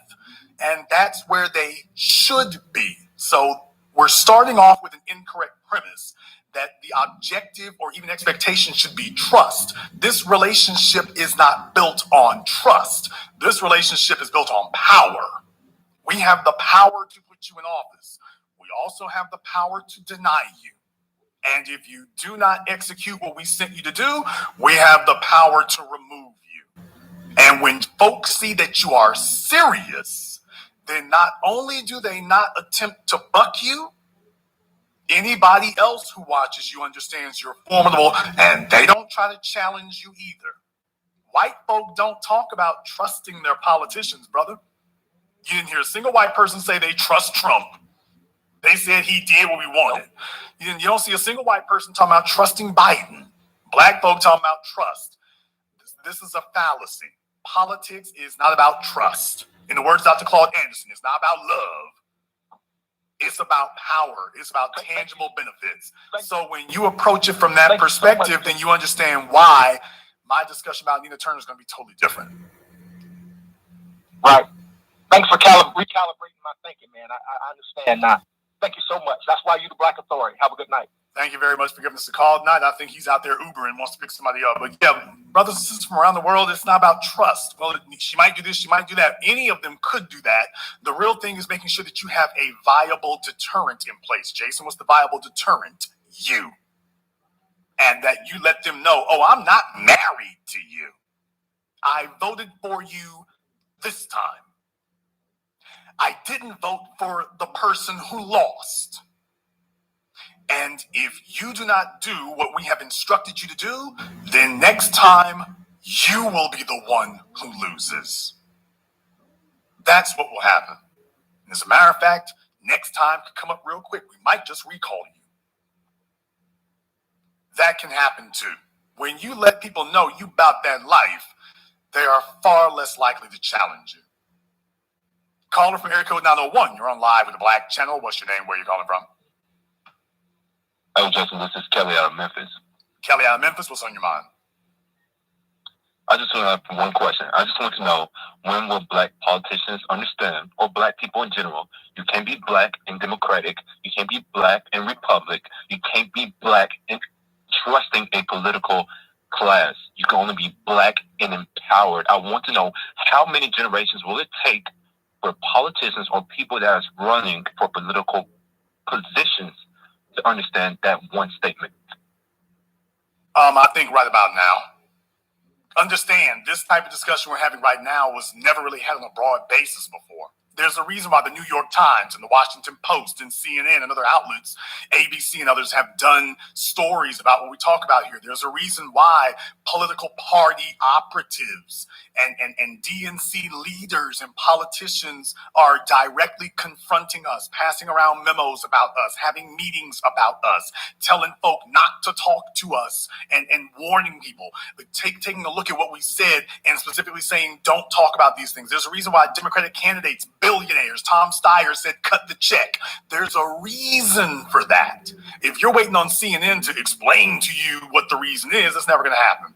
You just have to understand that we understand this. So when does it happen? Happens right about now. It happens right about now. This is what it looks like. It's not going to be overnight. Please remember, 10 years ago, we weren't having this type of discussion at all. It wasn't happening at all. Now, you've got all your major publications and news outlets attempting to fight over this. They're letting you know, hey, this is a real damn problem. They're letting you know, hey, this is a real damn issue, and we need to shut them niggas up. That wasn't happening at all 10 years ago. It wasn't happening 5 years ago, but the rumblings had begun. 3 years ago, it really got loud. Last year, it was like, okay, there's a seismic shift happening out here. And they are worried. They're letting you know their grasp on power is very weak, very tenuous, and they could lose it at any moment, and they are afraid of every inch along the way. They know this could derail at any second. Our job is to keep the pressure on. So we say, when is it going to happen? It starts happening right about now. Thank you very much for giving us a call tonight. Let me get a call from area code 216. You're on live with Black Channel. What's your name? Where are you calling from? Hello, Jason. Hello? You're on live, 216. Put down the pipe. What is your name? Where are you calling from? Martha Cleveland. How are you doing? This Negro is having a damn fist fight with his phone. All right, sorry about that, Jason. Mark Cleveland. niggas call me up with their phones buried in their cashmere sweaters, and they gotta dig it out after they get on the phone with me. Mark, what's on your mind?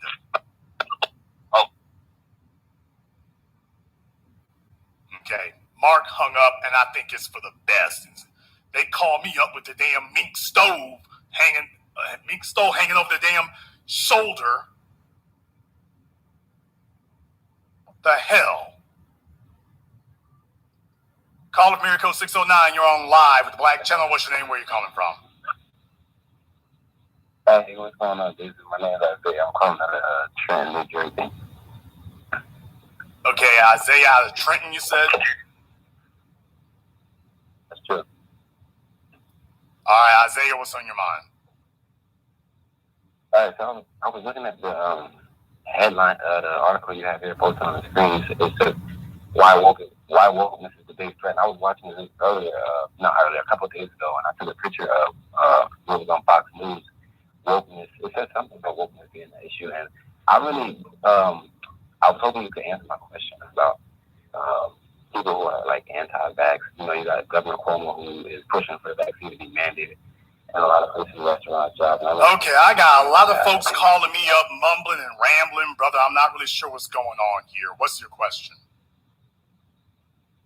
I'm asking you, how do you feel about the vaccination mandates and people who are anti-vax, which are mostly black people who are woke? I think that people should be aware of what's going on with those, and that they should be allowed to make the choice they think is best. I certainly think people should be careful. I'm always concerned about communicable illnesses, and that's my position on it. Let me get a call from area code 216. I'm real popular in that area code tonight. You're on live with the Black Channel. What's your name? Where are you calling from? I'm Greg. Okay, but their phones aren't ready. Try that again. It's Greg from Cleveland. Greg from Cleveland, what's on your mind? Oh, well, yes. And I'm not sure if you mentioned this earlier, but Nina Turner almost got my vote until I saw her standing next to Cornel West and Danny Glover. There's absolutely no way on earth that I will vote for somebody that stands next to two notorious sellouts like that. I'm sorry. Well, if she was, like I say, if she was going to do that, she could, but at the same time, the electorate is broader than that. And this idea that if you can just get enough political celebrities and Hollywood celebrities and music celebrities, if you can just, that's going to win you the black vote. If you can just gather enough celebrities, that will get the black vote for you. That just shows, really, to be totally honest with you, how little they think of black people's political depth. They really think we're really that shallow, that as long as if you got some celebrities backing you, then the black vote is going to follow you. And hopefully this is a wake-up call to people that actually can have the opposite effect. It also shows them a lot of these folks that they think are popular celebrities actually aren't. Now that should be another wake-up call to them as well. Your Oprahs and your Danny Glovers, yeah, they might be popular at your white liberal cocktail parties where they sit around, ooh, I sure did love y'all in the color purple right there, Mr. yeah. Okay, but in the real world, they're pariahs. And sometimes these kind of things need to happen to let them know, oh, we don't really fool with none of you niggas. Thank you very much for giving us a call tonight. Let me get call of Miracle 678. You're on live with the Black Channel. What's your name? Where are you calling from? Okay, caller from 678 is trying to have a future concert. Caller from area code 929. You're on live with the Black Channel. What's your name? Where are you calling from? Good evening, Jason. My name is Daryl from Chicago. Daryl from Chicago. What's on your mind? Jason, another tremendously fantastic broadcast tonight. You hit the nail on the head again about the voting situation, and that's happening right here in Chicago already. It's already affecting everybody's drunk. Everybody's drunk uncle. It's affecting them big time here. It's a lot of grumbling now here in Chicago. 3 years ago, you didn't hear any of that. 3 years ago, no, if you let CNN tell the story, if you let MSNBC tell the story, if you let the New York Times tell the story, There was no black agenda. Nobody gave a damn about any of that. Black folks just need to have a big happy class and shut the hell up. And LGBT is going to be the issue. And y'all sit back and be quiet. Just a couple of short years later, a steady drumbeat of the black agenda and the new black media, and all of a sudden there's open rebellion in the streets now. And individuals are openly saying what we were saying all along. You know why? Because we were doing it before it was cool to do it. And we did not change, and we did not compromise. And now they don't have the other politicians follow us. And see, that's the way it should be. This idea that we need to turn to do the right thing first. Hell no, we need to set the agenda, and Nina and anybody else who wants our vote needs to get with it. But first, we have to show them that we have an agenda, that we actually do have one. Then you show them that we are willing to promote it. And if they get your vote, you must show them that you're willing to enforce it. Those are the three steps. Have one, promote one, enforce one. And up until this point, they haven't taken us seriously. But and understand, they're still going to be fighting. And people ask me, well, Jason, what do you think is going to happen even if Biden loses? Do you think in 2020, do you think the Democrats are going to change? Remember when I said no? They're going to just see if they can go back and try to tweak the formula a little bit. Because we've taught them for decades that we lose our resolve and we're ready to walk off the field early. So we're going to have to put something on their ass for an extended period of time, no matter what happens in 2020. We are going to have to keep laying the hickory on their asses because they're hard-headed and they're not really going to trust us to stand by it. They're going to be like, okay, well, maybe this is just a second fluke. Maybe we can wear them down. Maybe we can just get a bigger token, a bigger crumb. Let's see if we can try some new language. It's going to take a while before they accept the reality that things have changed and we will not settle for less. But we're going to have to teach them that. But until then, we're going to have to just recognize that no, they're not going to let this strategy go. They're just going to try to chip it around the edges, which is why we are going to have to show them we have an agenda and we're going to enforce this over an extended period of time. How extended? Forever. Thank you very much for giving us a call tonight. That's right. Let me get caller from area code 919. You're on live with the Black Channel. What's your name? Where are you calling from?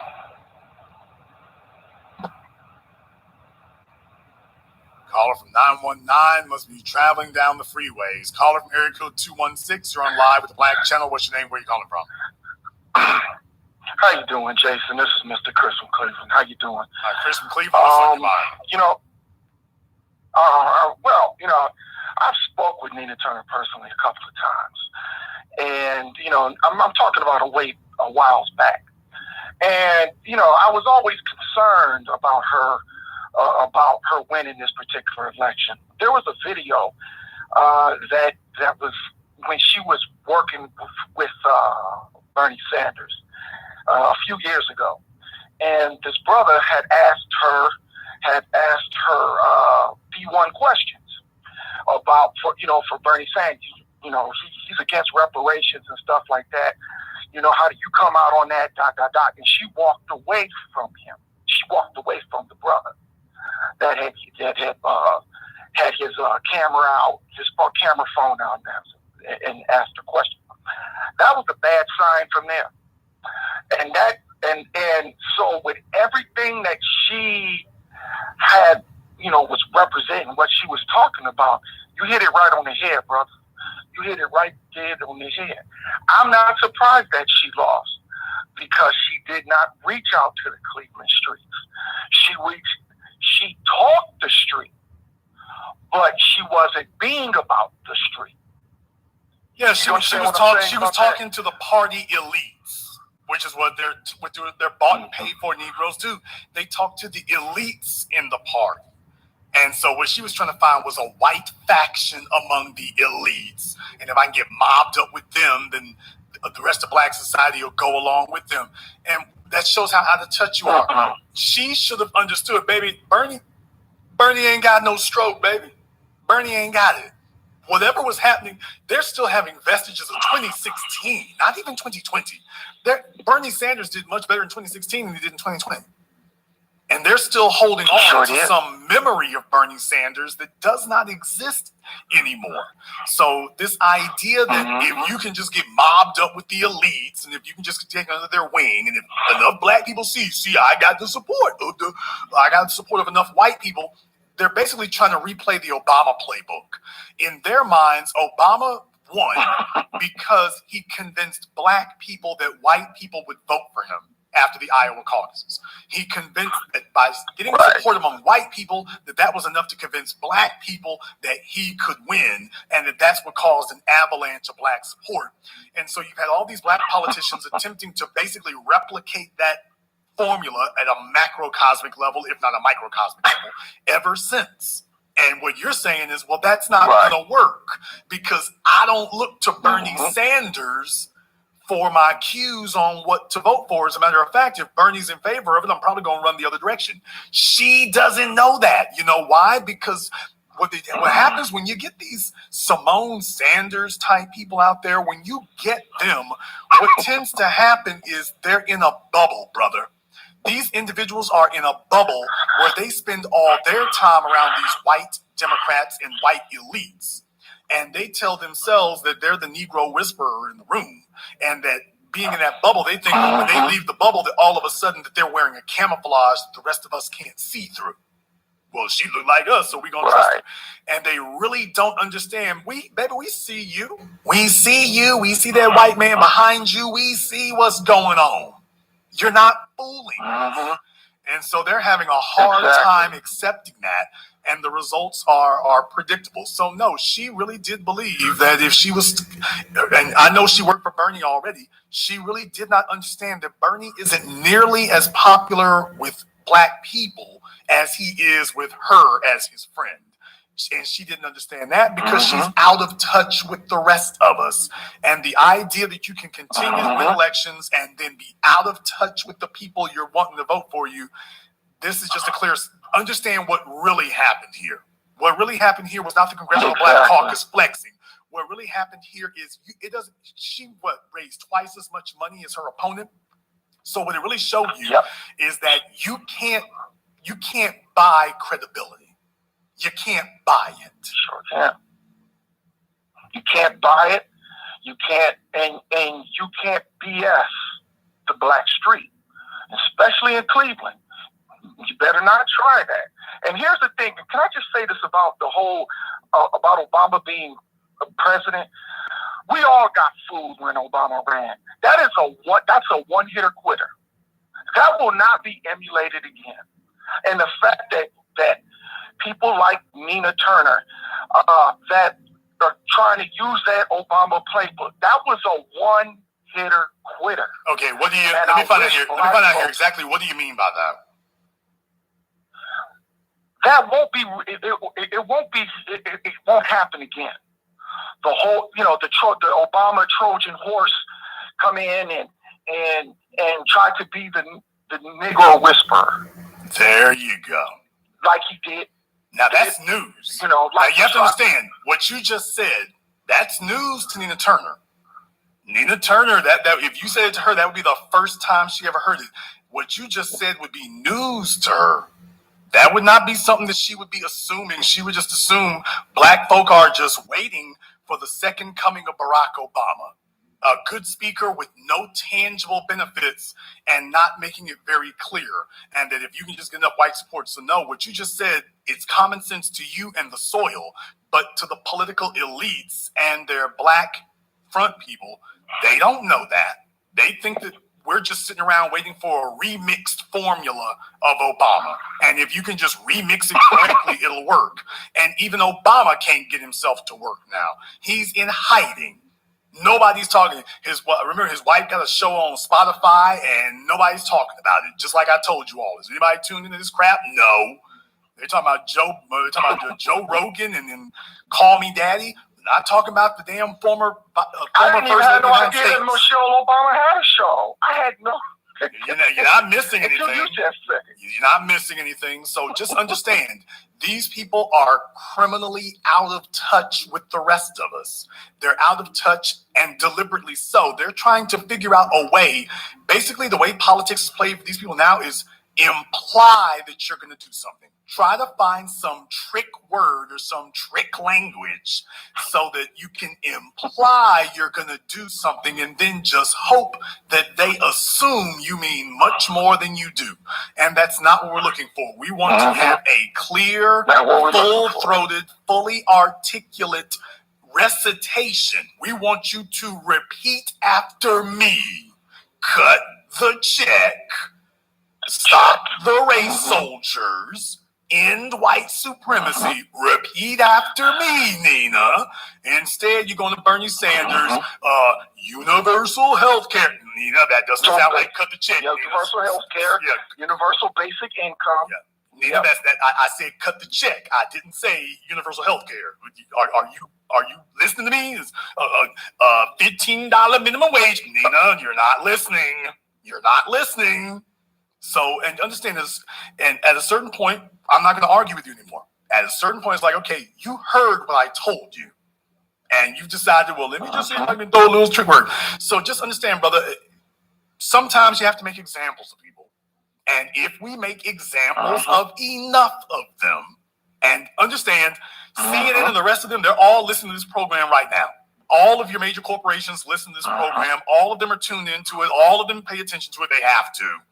And they're all sitting there wondering, it's like, oh, hell.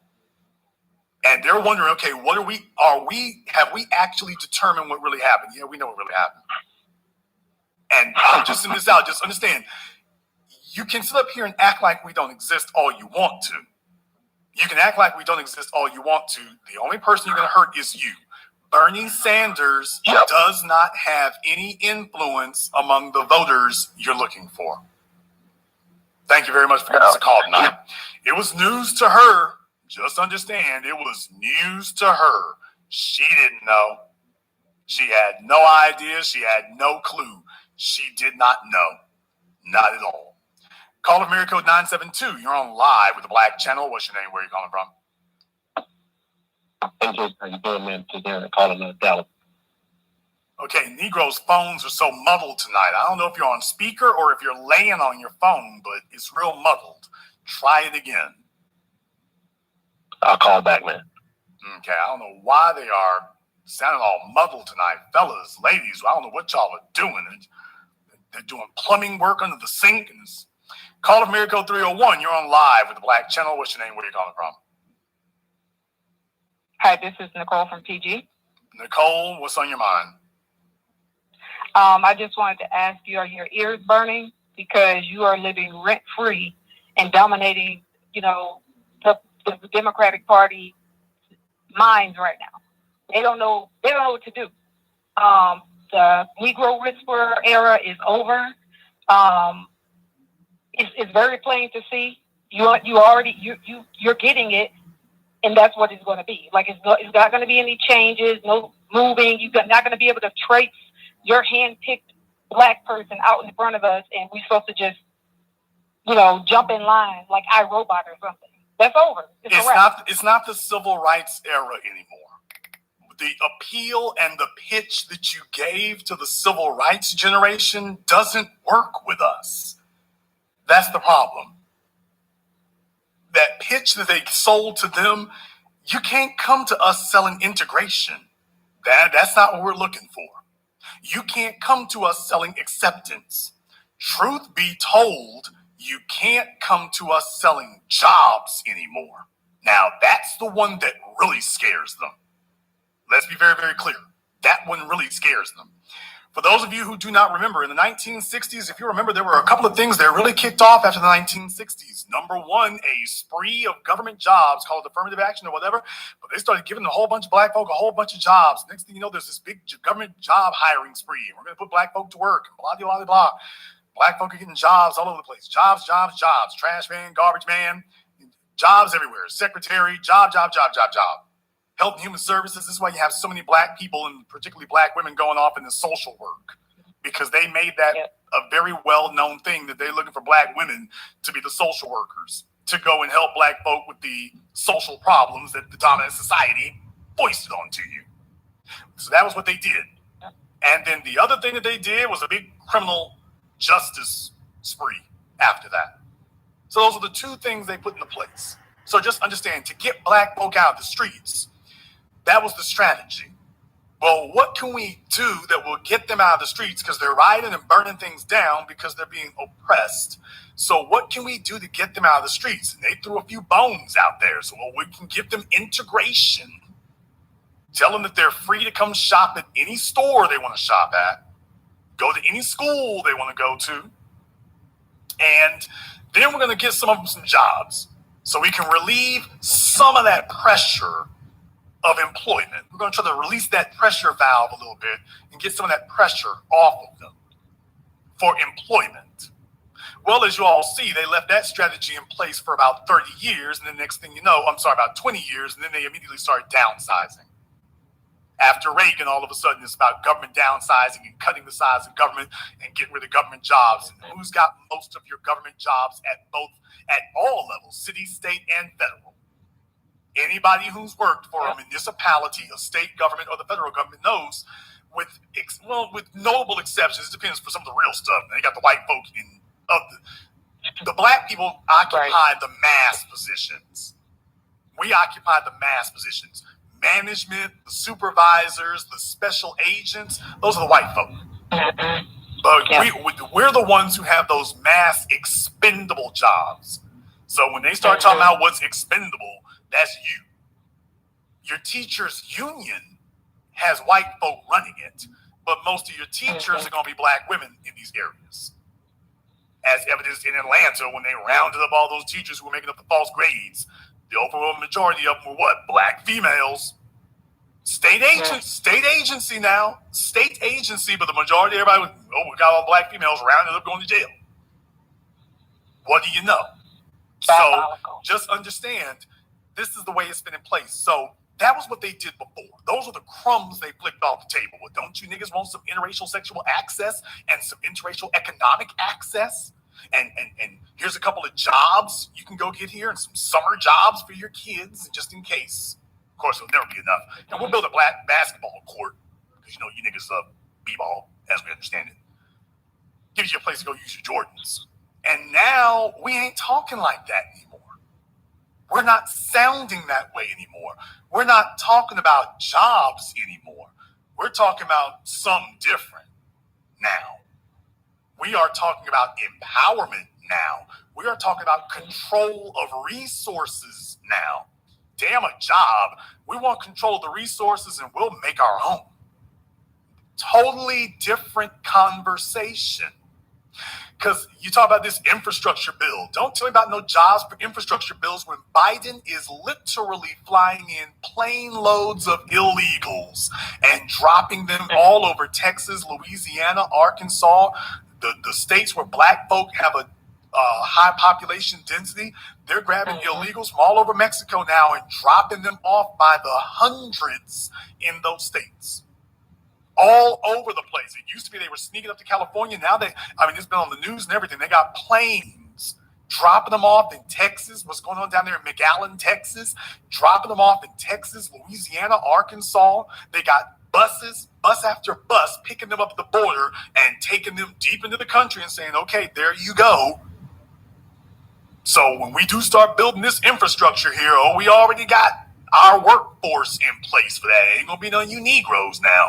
We already got you thinking you're gonna vote for them, and well, don't worry, it's gonna be some highway bill coming through here and give me some jobs. And the next thing you know, you show up and a bunch of illegals are already there, and you're like, well, I'll be damned. How did this happen? Well, that's what's been going on the whole time. It's been going on the whole time. So we're not falling for that anymore. And they're really upset because now they can't get us to back their illegal thing. We're not backing the illegals. We're not backing LGBT. That's why they're going hard at us. They're like, hey, when they talk about being woke, I remember I mentioned this last week. When they talk about being woke, remember they didn't say LGBT.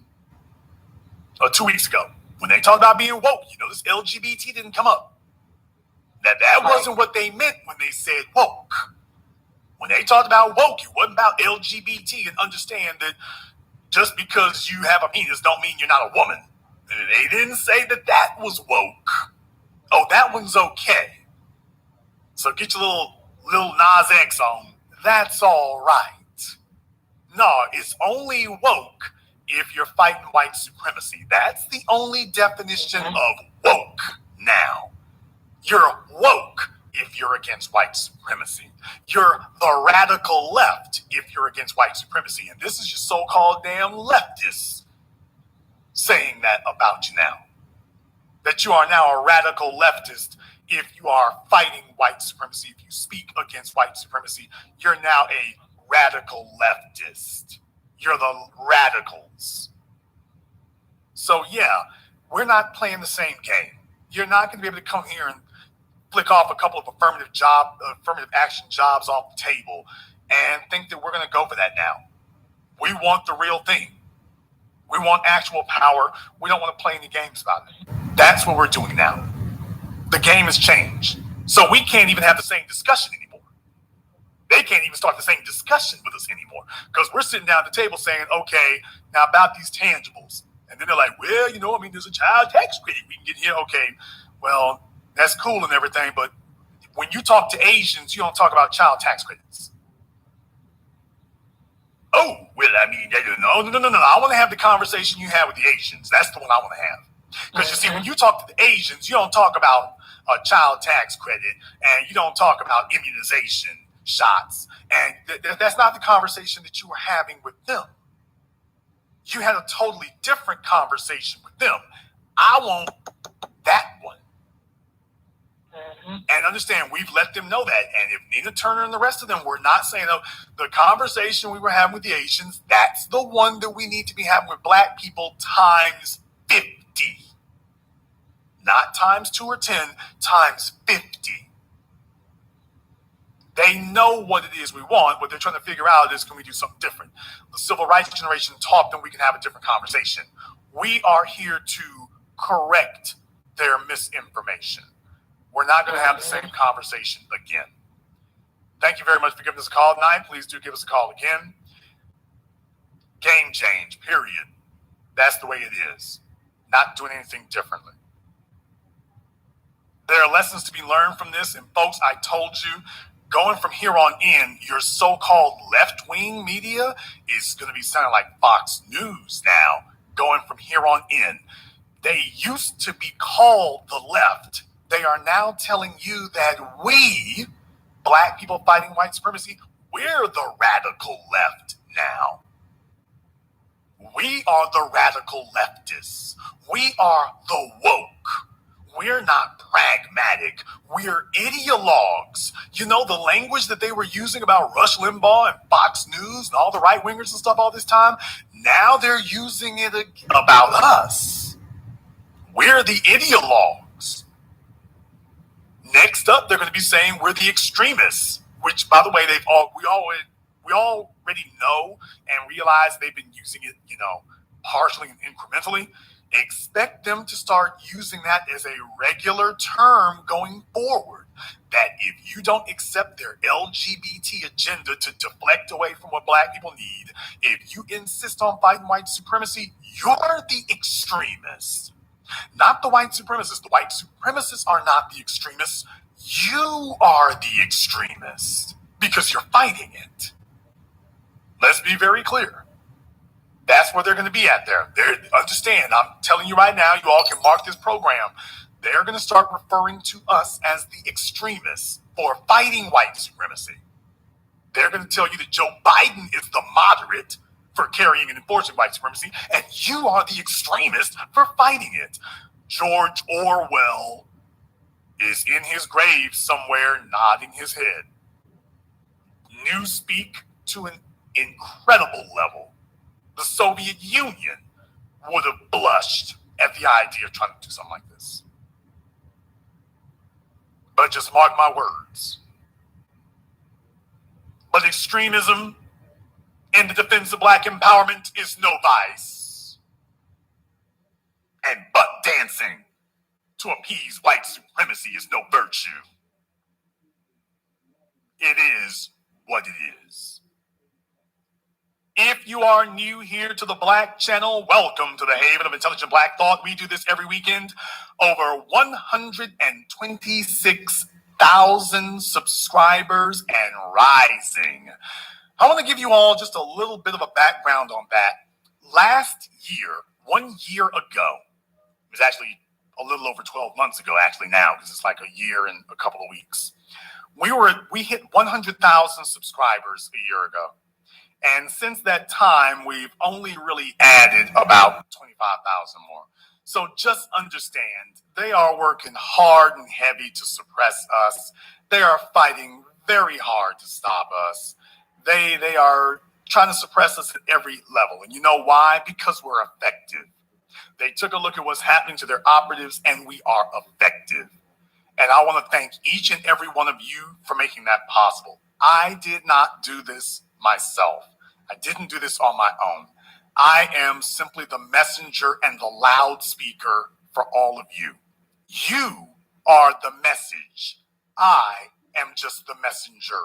And I am here simply to deliver the message that you're sending. That's all. So I want to thank you all for your support, but definitely, since they do have a shadow ban and they've been fighting real hard to keep us down, because we should be well over 1 million subscribers, truth be told, while they go ahead and boost Bowling Ball Martin. But what you all can do to help is share the channel. Don't just share the video, share the channel.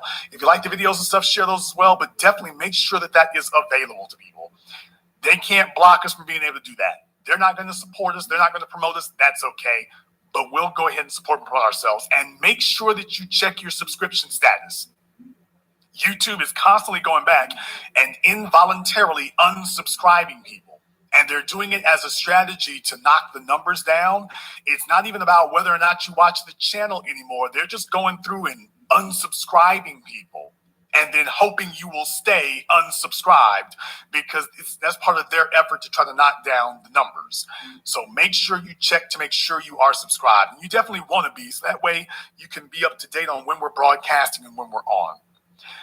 And if you haven't been to our website, blackchannelfilms.com, go there. Check out our groundbreaking best-selling documentary work, 7 a.m., Gentrified Race War, all available on Amazon on DVD and streaming. Definitely must-see viewing, blackchannelfilms.com. That is blackchannelfilms.com.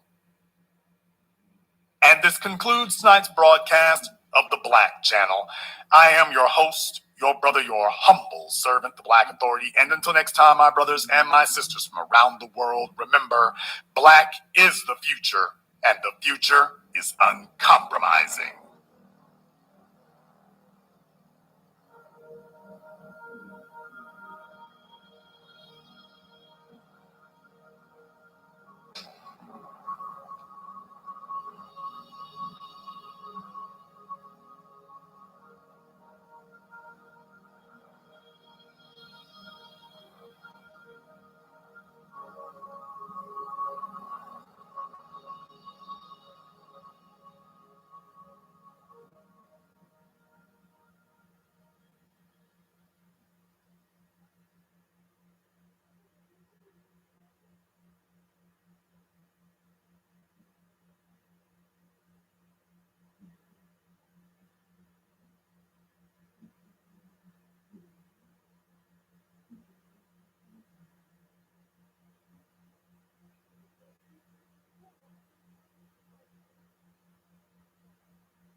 Hey, what's up? Girl, I was calling you back to that for. Yeah, no, you. How was your stay at the hotel? It was nice. Why they cutting out? Oh, now I'm trying to cut the TV on. It won't cut on. Oh, you just got home? Yeah, just got back home. Oh, man, I just been down there Tuesday. What y'all coming down here for? So pick up your meat friends. Mm-hmm. Then they drop the kids off at Mickey House. We're probably gonna go by the house today. Go to her. She probably take a trip to the store down there, whatever. All that. But I said I didn't tell her. She said she asked for them, but we've been hearing you live on her tissue and stuff like that. So you might want to give her $2 and stuff. Oh, okay. Yeah, I talked to her today. She alright. Yeah, she alright. No, I told you what to do. Look it. I mean, you could do that though. You can buy the tissue. So I ain't saying don't do that. But what I'm saying is well, it won't work. But anyway, fuck it. I ain't gonna worry about it right now unless it ain't working because I'm on the phone. I can't find my remote. Yeah, I had to break. This the TV that I bought. I did call back. I didn't hang up. I called back.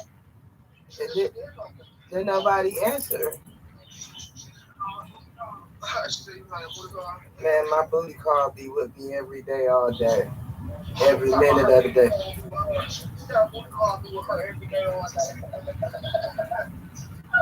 It ain't no booty going on, shit. My little thing got cobwebs on it. Ain't nothing going on in this. I wish. Who you was with? Who you was with? Oh, okay. I was say for you to be in the room, yeah, you paid for it, so it must have been somebody who didn't have nothing.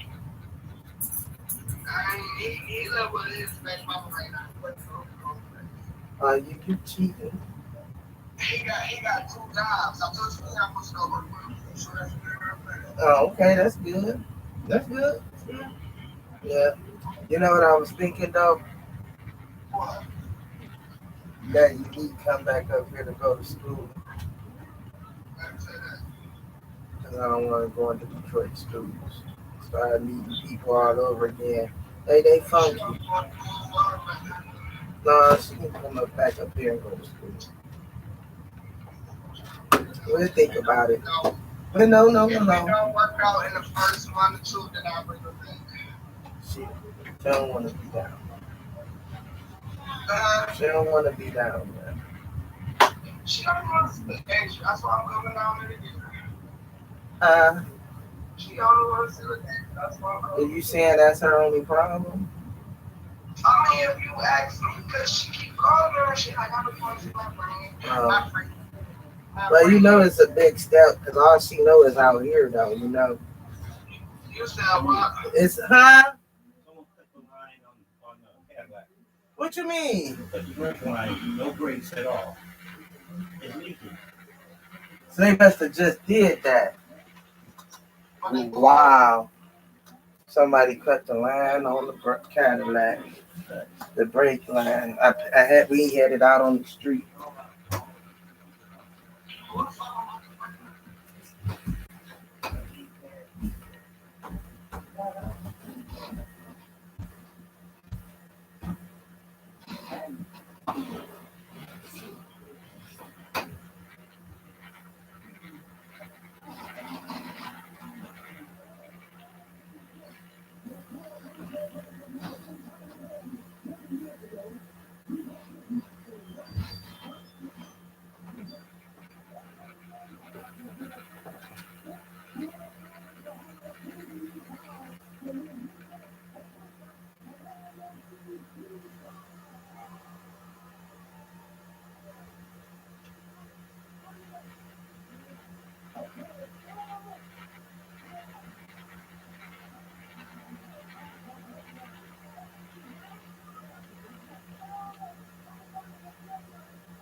They're not down there, they're outside.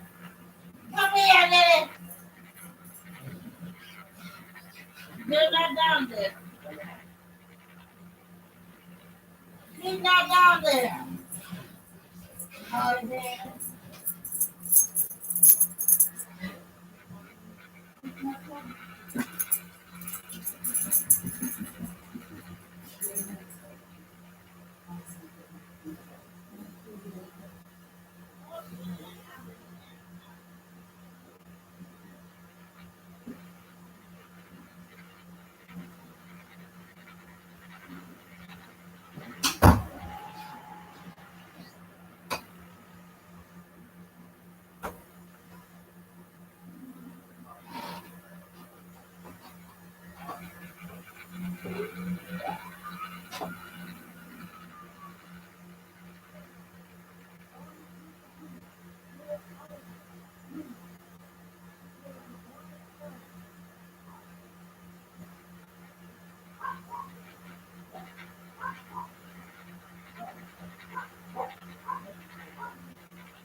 Alexa, shut the front door.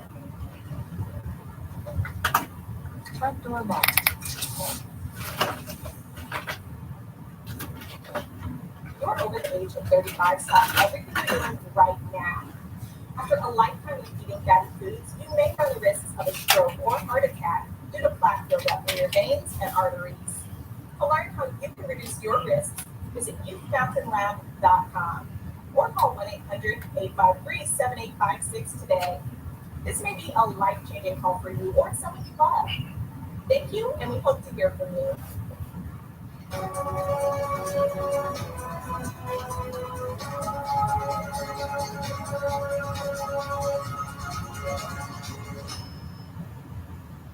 So you have a story that came out of Mississippi where you had a former race soldier.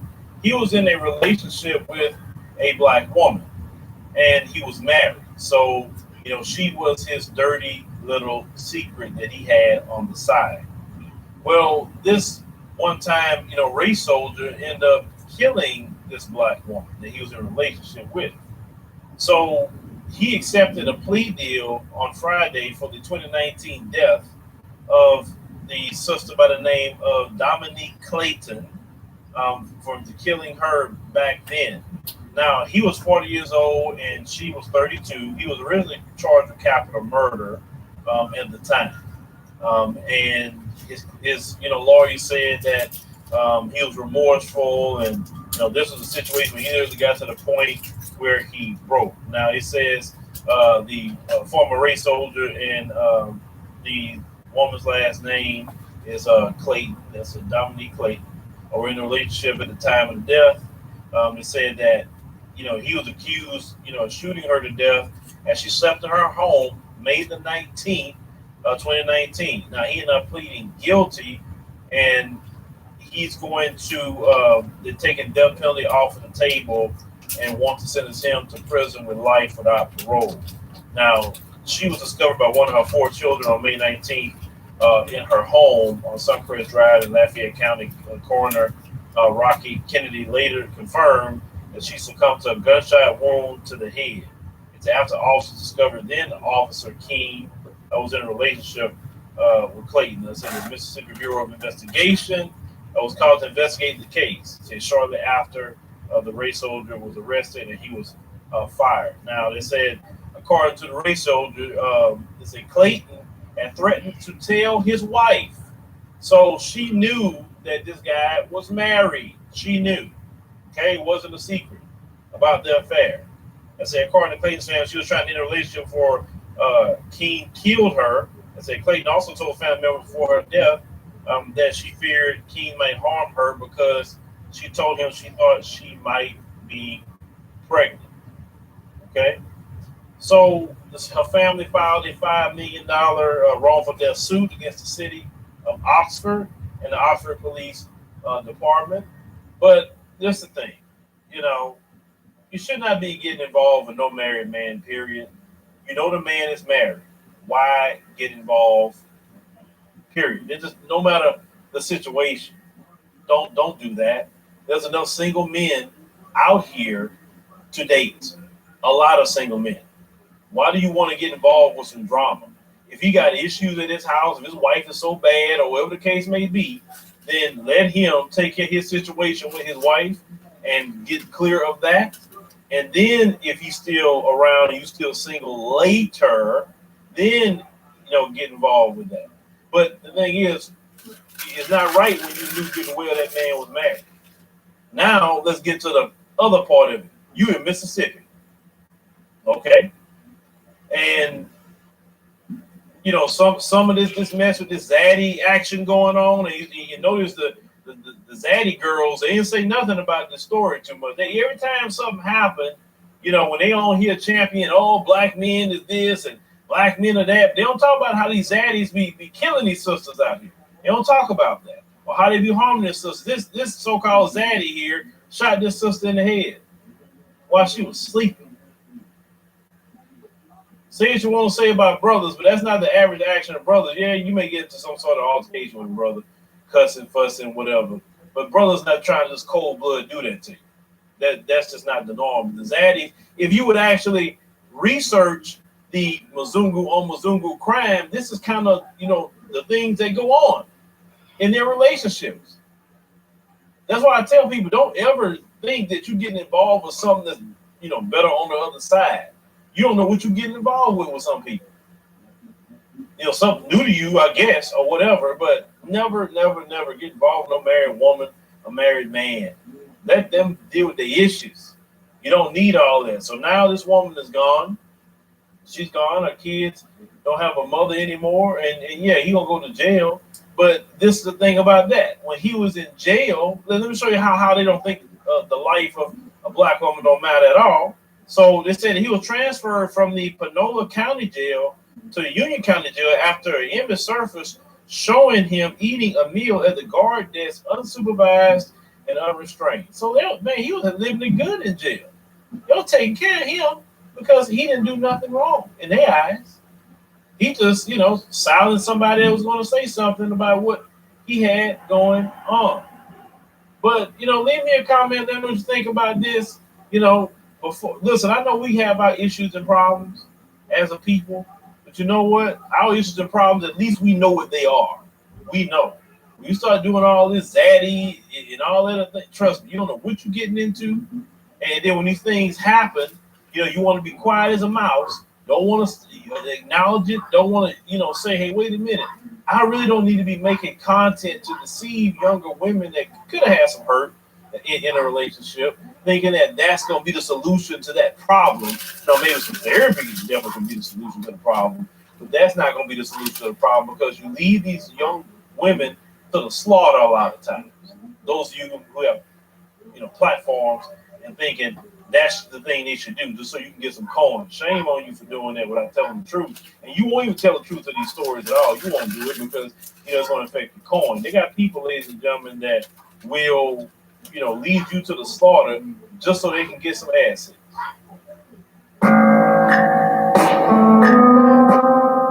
"250 years of slavery, 100 years of Jim Crow, sharecropping, the Ku Klux Klan, lynchings, bombings, mass incarceration, the separation and destruction of the black family. All of that has had an effect on our mind. Our mind needs to be decolonized. We today are experiencing mental slavery, not physical slavery as once our ancestors had to endure. In my book, 7 Steps to Decolonize the Mind, we take you through every step to start releasing the chains that's on your mind. He or she who controls the mind controls the person. It is in a vested interest of the white supremacist system to keep your mind bogged down in a mental slavery, throwing entertainment, throwing drugs, throwing alcohol, anything they can at you to keep you bogged down. You got to free yourself from mental slavery by purchasing our book, 7 Steps to Decolonize the Mind, today on Amazon.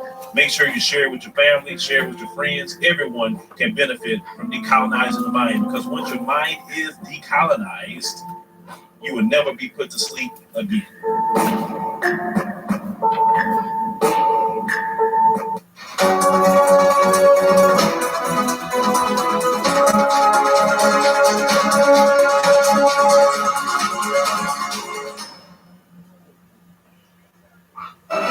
Embark on a rich, bold adventure with notes of treachery, doom, and a hint of roasted malts. Dragon's Milk. Here, eat dragons.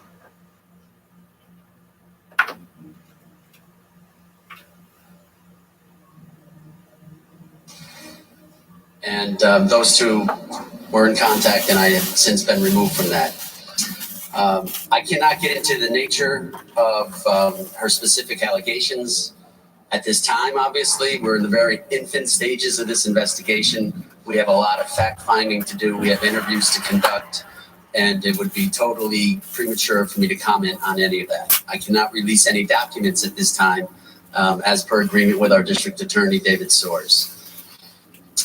I can tell you that Attorney Brian Primo and his client did in fact come in. She filed a formal report alleging criminal conduct against the governor. The conduct was sexual in nature. The meeting at that point commences the investigative process for the Albany County Sheriff's Office. The meeting was not lengthy. The meeting was more about explaining the process of the criminal justice system and what to expect going forth. The meeting was approximately 1 hour long, and the victim and the attorney then departed our headquarters station. I cannot go into any detail from there. I can tell you that we've reached out to the Attorney General's office and their private counsel assigned, requesting investigative material that will aid us in going forward, and that's where we are today. Saying whether any of the complaint had to do with anything outside of the city of Albany, or was it in the city of Albany? Because I'm wondering why they might have gone to the sheriff instead of the city police. I can tell you that the complaint occurred in the city of Albany. I can tell you that the city of Albany and the state capitol buildings are located in our great county. I am the sheriff of this county, and I have jurisdiction. Not that I'm aware of at this time. Again, we are in the very infant stages. We have not even talked about that at this point. Tell us approximately when this incident occurred. I'd rather not, sir, at this point. Again, we're in the very infant stages of this investigation. I do not want to go any further on that. We have a report on file. It alleges criminal conduct against our governor, and it would be just at this point, it would not be in our best interest to talk about it. About 4 months ago, you and I, in very vague terms, talked about this, and you said essentially it's up to the victim to come forward before we take any action of any sort. So, is there any indication of why this is the timing now? Now that 4 or 5 months after the initial report, she decided to take action? I really can't answer that. What I can say is it's obvious that the Attorney General released her report. I think maybe at that point, she became aware of just how brave the other victims are to come forward, and that may have empowered her some just went as well. out and got dinner, and niggas can't keep shit. Long investigation like this usually takes. You know what? I would be guessing. You know, I mean, this is obviously a very high-profile investigation. There's a lot of information out there. We have a lot of fact-finding to do. We have a lot of interviews to do. And you know what? I'm not going to rush it because of who he is, and I'm not going to delay it because of who he is. We're going to conduct a very comprehensive investigation, as my investigators and my staff always do. And when the data and the facts are compiled, we'll make a decision at that point. Your approach will change, considering that this involved Governor Cuomo. I couldn't hear the beginning of that. Sorry, to that point, your approach to this investigation won't change as opposed to other investigations, considering that this involves Governor. No, it's obvious, a high-profile investigation. I mean, it's the governor. But listen, we treat victims the same. We investigate the same. This one just has more eyes on it. Lawyers to notify them of this criminal complaint? No, I have not. I have spoken to our district attorney and members of his staff. We have discussed it, and we hope to sit down in the upcoming week to come up with a game plan. Listen, the last thing we want to do is continue to re-victimize these victims and have them tell the story over and over again. And I know I've read the report as well. I've read our report that we took from our victim. And again, I commend them on their bravery for coming forward. And now it's time for us to begin our investigation. Would your investigation have been assisted at all if the Attorney General also had a criminal investigation instead of what we got earlier this week? It would be hard for me to answer that. There's other investigative data out there. I'm sure that's the information that we're looking for. How will your investigation be different than the AG's investigation? I'm sorry? How will your investigation be different than the AG's investigation? Well, right now, I would say that our investigation is involving criminal conduct.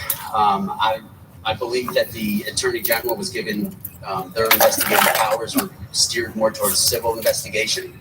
Our investigation is more towards a criminal investigation. Somebody come up with something. Walk us through the process going forward. So obviously, Got a new Mr. Pinot accuser. and his client came in on Thursday afternoon. As I said, they had roughly an hour of a more or less meet and greet and explanation of the criminal justice process and how this is going to proceed. From here, we've already requested investigative material from the Attorney General and the private counsel that they had hired out. We're waiting to review what comes back, as well as the district attorney from Albany, and I believe there's several other district attorneys involved in this at this point. Our focus is right here. And then at that point, we'll review that data. At some point, we're going to have our victim back in for probably a very lengthy interview, could be a series of interviews. And at that point, depending on the facts and the circumstances, we'll sit down with the district attorney and make a decision. One candidate gets ripped by a local newspaper after his love for white nationalism is exposed. Yeah. His name is Josh Wales. Let's put up a picture of Josh Wales. There's another one. Josh Wales, a school board candidate in Haven, was the subject of a hard-hitting editorial by the Kansas State Star this week. Fucking her. The editorial. Ford explained how Wales had been exposed by the Midwest Youth Liberation Front for seeking to establish, and I quote, a white nationalism and or a pro-Western Christian theocracy with a protected white majority status, whichever one is more obtainable. Wow. Wow. Think about this. This guy wants to be in charge of children. Okay? The newspaper noted Wales had been visited by the FBI for his connections to the Proud Boys on January 5th, one day before the insurrection at the U.S. Capitol. Former U.S. Attorney for Kansas, Barry Grissom, urged voters to remain vigilant. In this era of half-truths and lies that weaken our institutions of government that for years were respected, we take comments from white supremacists and people who are on the fringe, and we just now kind of shrug our shoulders like it's not a big deal. That, to me, is a cancer in our society. Well said. Well said. The Southern Poverty Law Center says the Proud Boys, rank and file Proud Boys and leaders, regularly spout white nationalist memes and maintain affiliations with known extremist groups. Put this picture up again. If you see this guy around any children, make sure to go the other way. This white nationalist is seeking to become a school board representative. We don't want that to happen. Adrian, they're trying to get into local office just as they were instructed to do by their Republican colleagues in the Congress. Yeah, that's right. They're following instruction. And the thing is, they are a lot bolder about it than they at least were in the 80s and 90s. And the fact is that we've always had white supremacists who are in positions of leadership in government, but now they have the audacity to be very open about who they are, and yet they are still supported. We as a society continue to regress. We are going backwards, clearly, because it's just like going back to the 40s and 50s. I guess Trump is getting his way in terms of making America great again, because we have this whole white supremacy mentality, and it is very much entertained out in the open, and no one is really doing anything about it. Yeah, Trump's code was really, let's make America white, male-dominated, bigoted again. That's what he wants. Tire is the lowest tire price, period. And you've got a guy who just keeps going with more free services. More than anybody. Which is how we make the lowest tire price feel even low. Soldier killed the The girlfriend. school has provided childcare for Rush University Medical Center employees for 50 years, staying open through the pandemic in order for healthcare workers to stay at work. And early on, they required masks. We were wearing them before they were even being mandated. With nearly 100 kids ages 4 months to 12 years old, the school's program director tells us in the first 15 months of the pandemic, they only saw one COVID positive case and 0 of some of the illnesses they typically see. At the school during the pandemic, there's been no pink eye, no strep throat, and no hand, foot, and mouth disease. The mask has really eliminated most of our sicknesses. During this time, it was crucial because parents needed to be at work and they were essential, so we needed to be open for them. And having their children healthy here was a benefit for everyone. In general, there have been across the board viruses are down. Dr. Beth Van Opsco is a pediatrician and professor at Rush. and her students often observe at the school. She says mask wearing has made a difference for children's health here and will continue to make a difference as kids will increasingly spend more time indoors. I think the risk of not wearing the mask is higher than the benefit to wearing it. It's not just about your own kid, but about keeping all the people in the building and also all the adults that go with those little people in the building. With the recent increase of children getting COVID nationwide, the staff at Armor School plan to stay the course with vigilant cleaning and mask wearing, hoping to continue their success of keeping COVID and other childhood illnesses at bay. Hey, if you like that video, be sure to subscribe to our ABC7 Chicago YouTube channel. That was Phil. The one that was like, You know, we get told like certain things can't grow here because of the winters. I'm finding out that's not true. That's not true at all. Brandon Cruising said, thank you for the super chat. When we reject their privilege to their face, they start glitching. Yeah. And when we tell them no, they D3 little inside and go tell daddy the privilege didn't work. Well, I mean, all of their mind games don't work on us. It works on certain black people. It really does. It works on certain ones, but everyone, no, it don't work on all of us. And just like I think there are things about us where, you know, like a Candace Owens, but I really think deep down inside, even somebody cooning like her, they know she's full of crap. Even some of them know that Candace is full of crap. You can pick up on that. That's what she gets called a grifter. A lot of people can pick up on that. Even they can pick up on her being full of crap.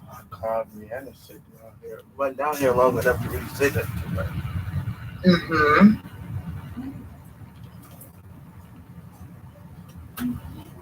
Yeah, some of them are. But, you know, like I said, when I was working, I could tell. You get stuck in the elevator with a few of them, you'll be able to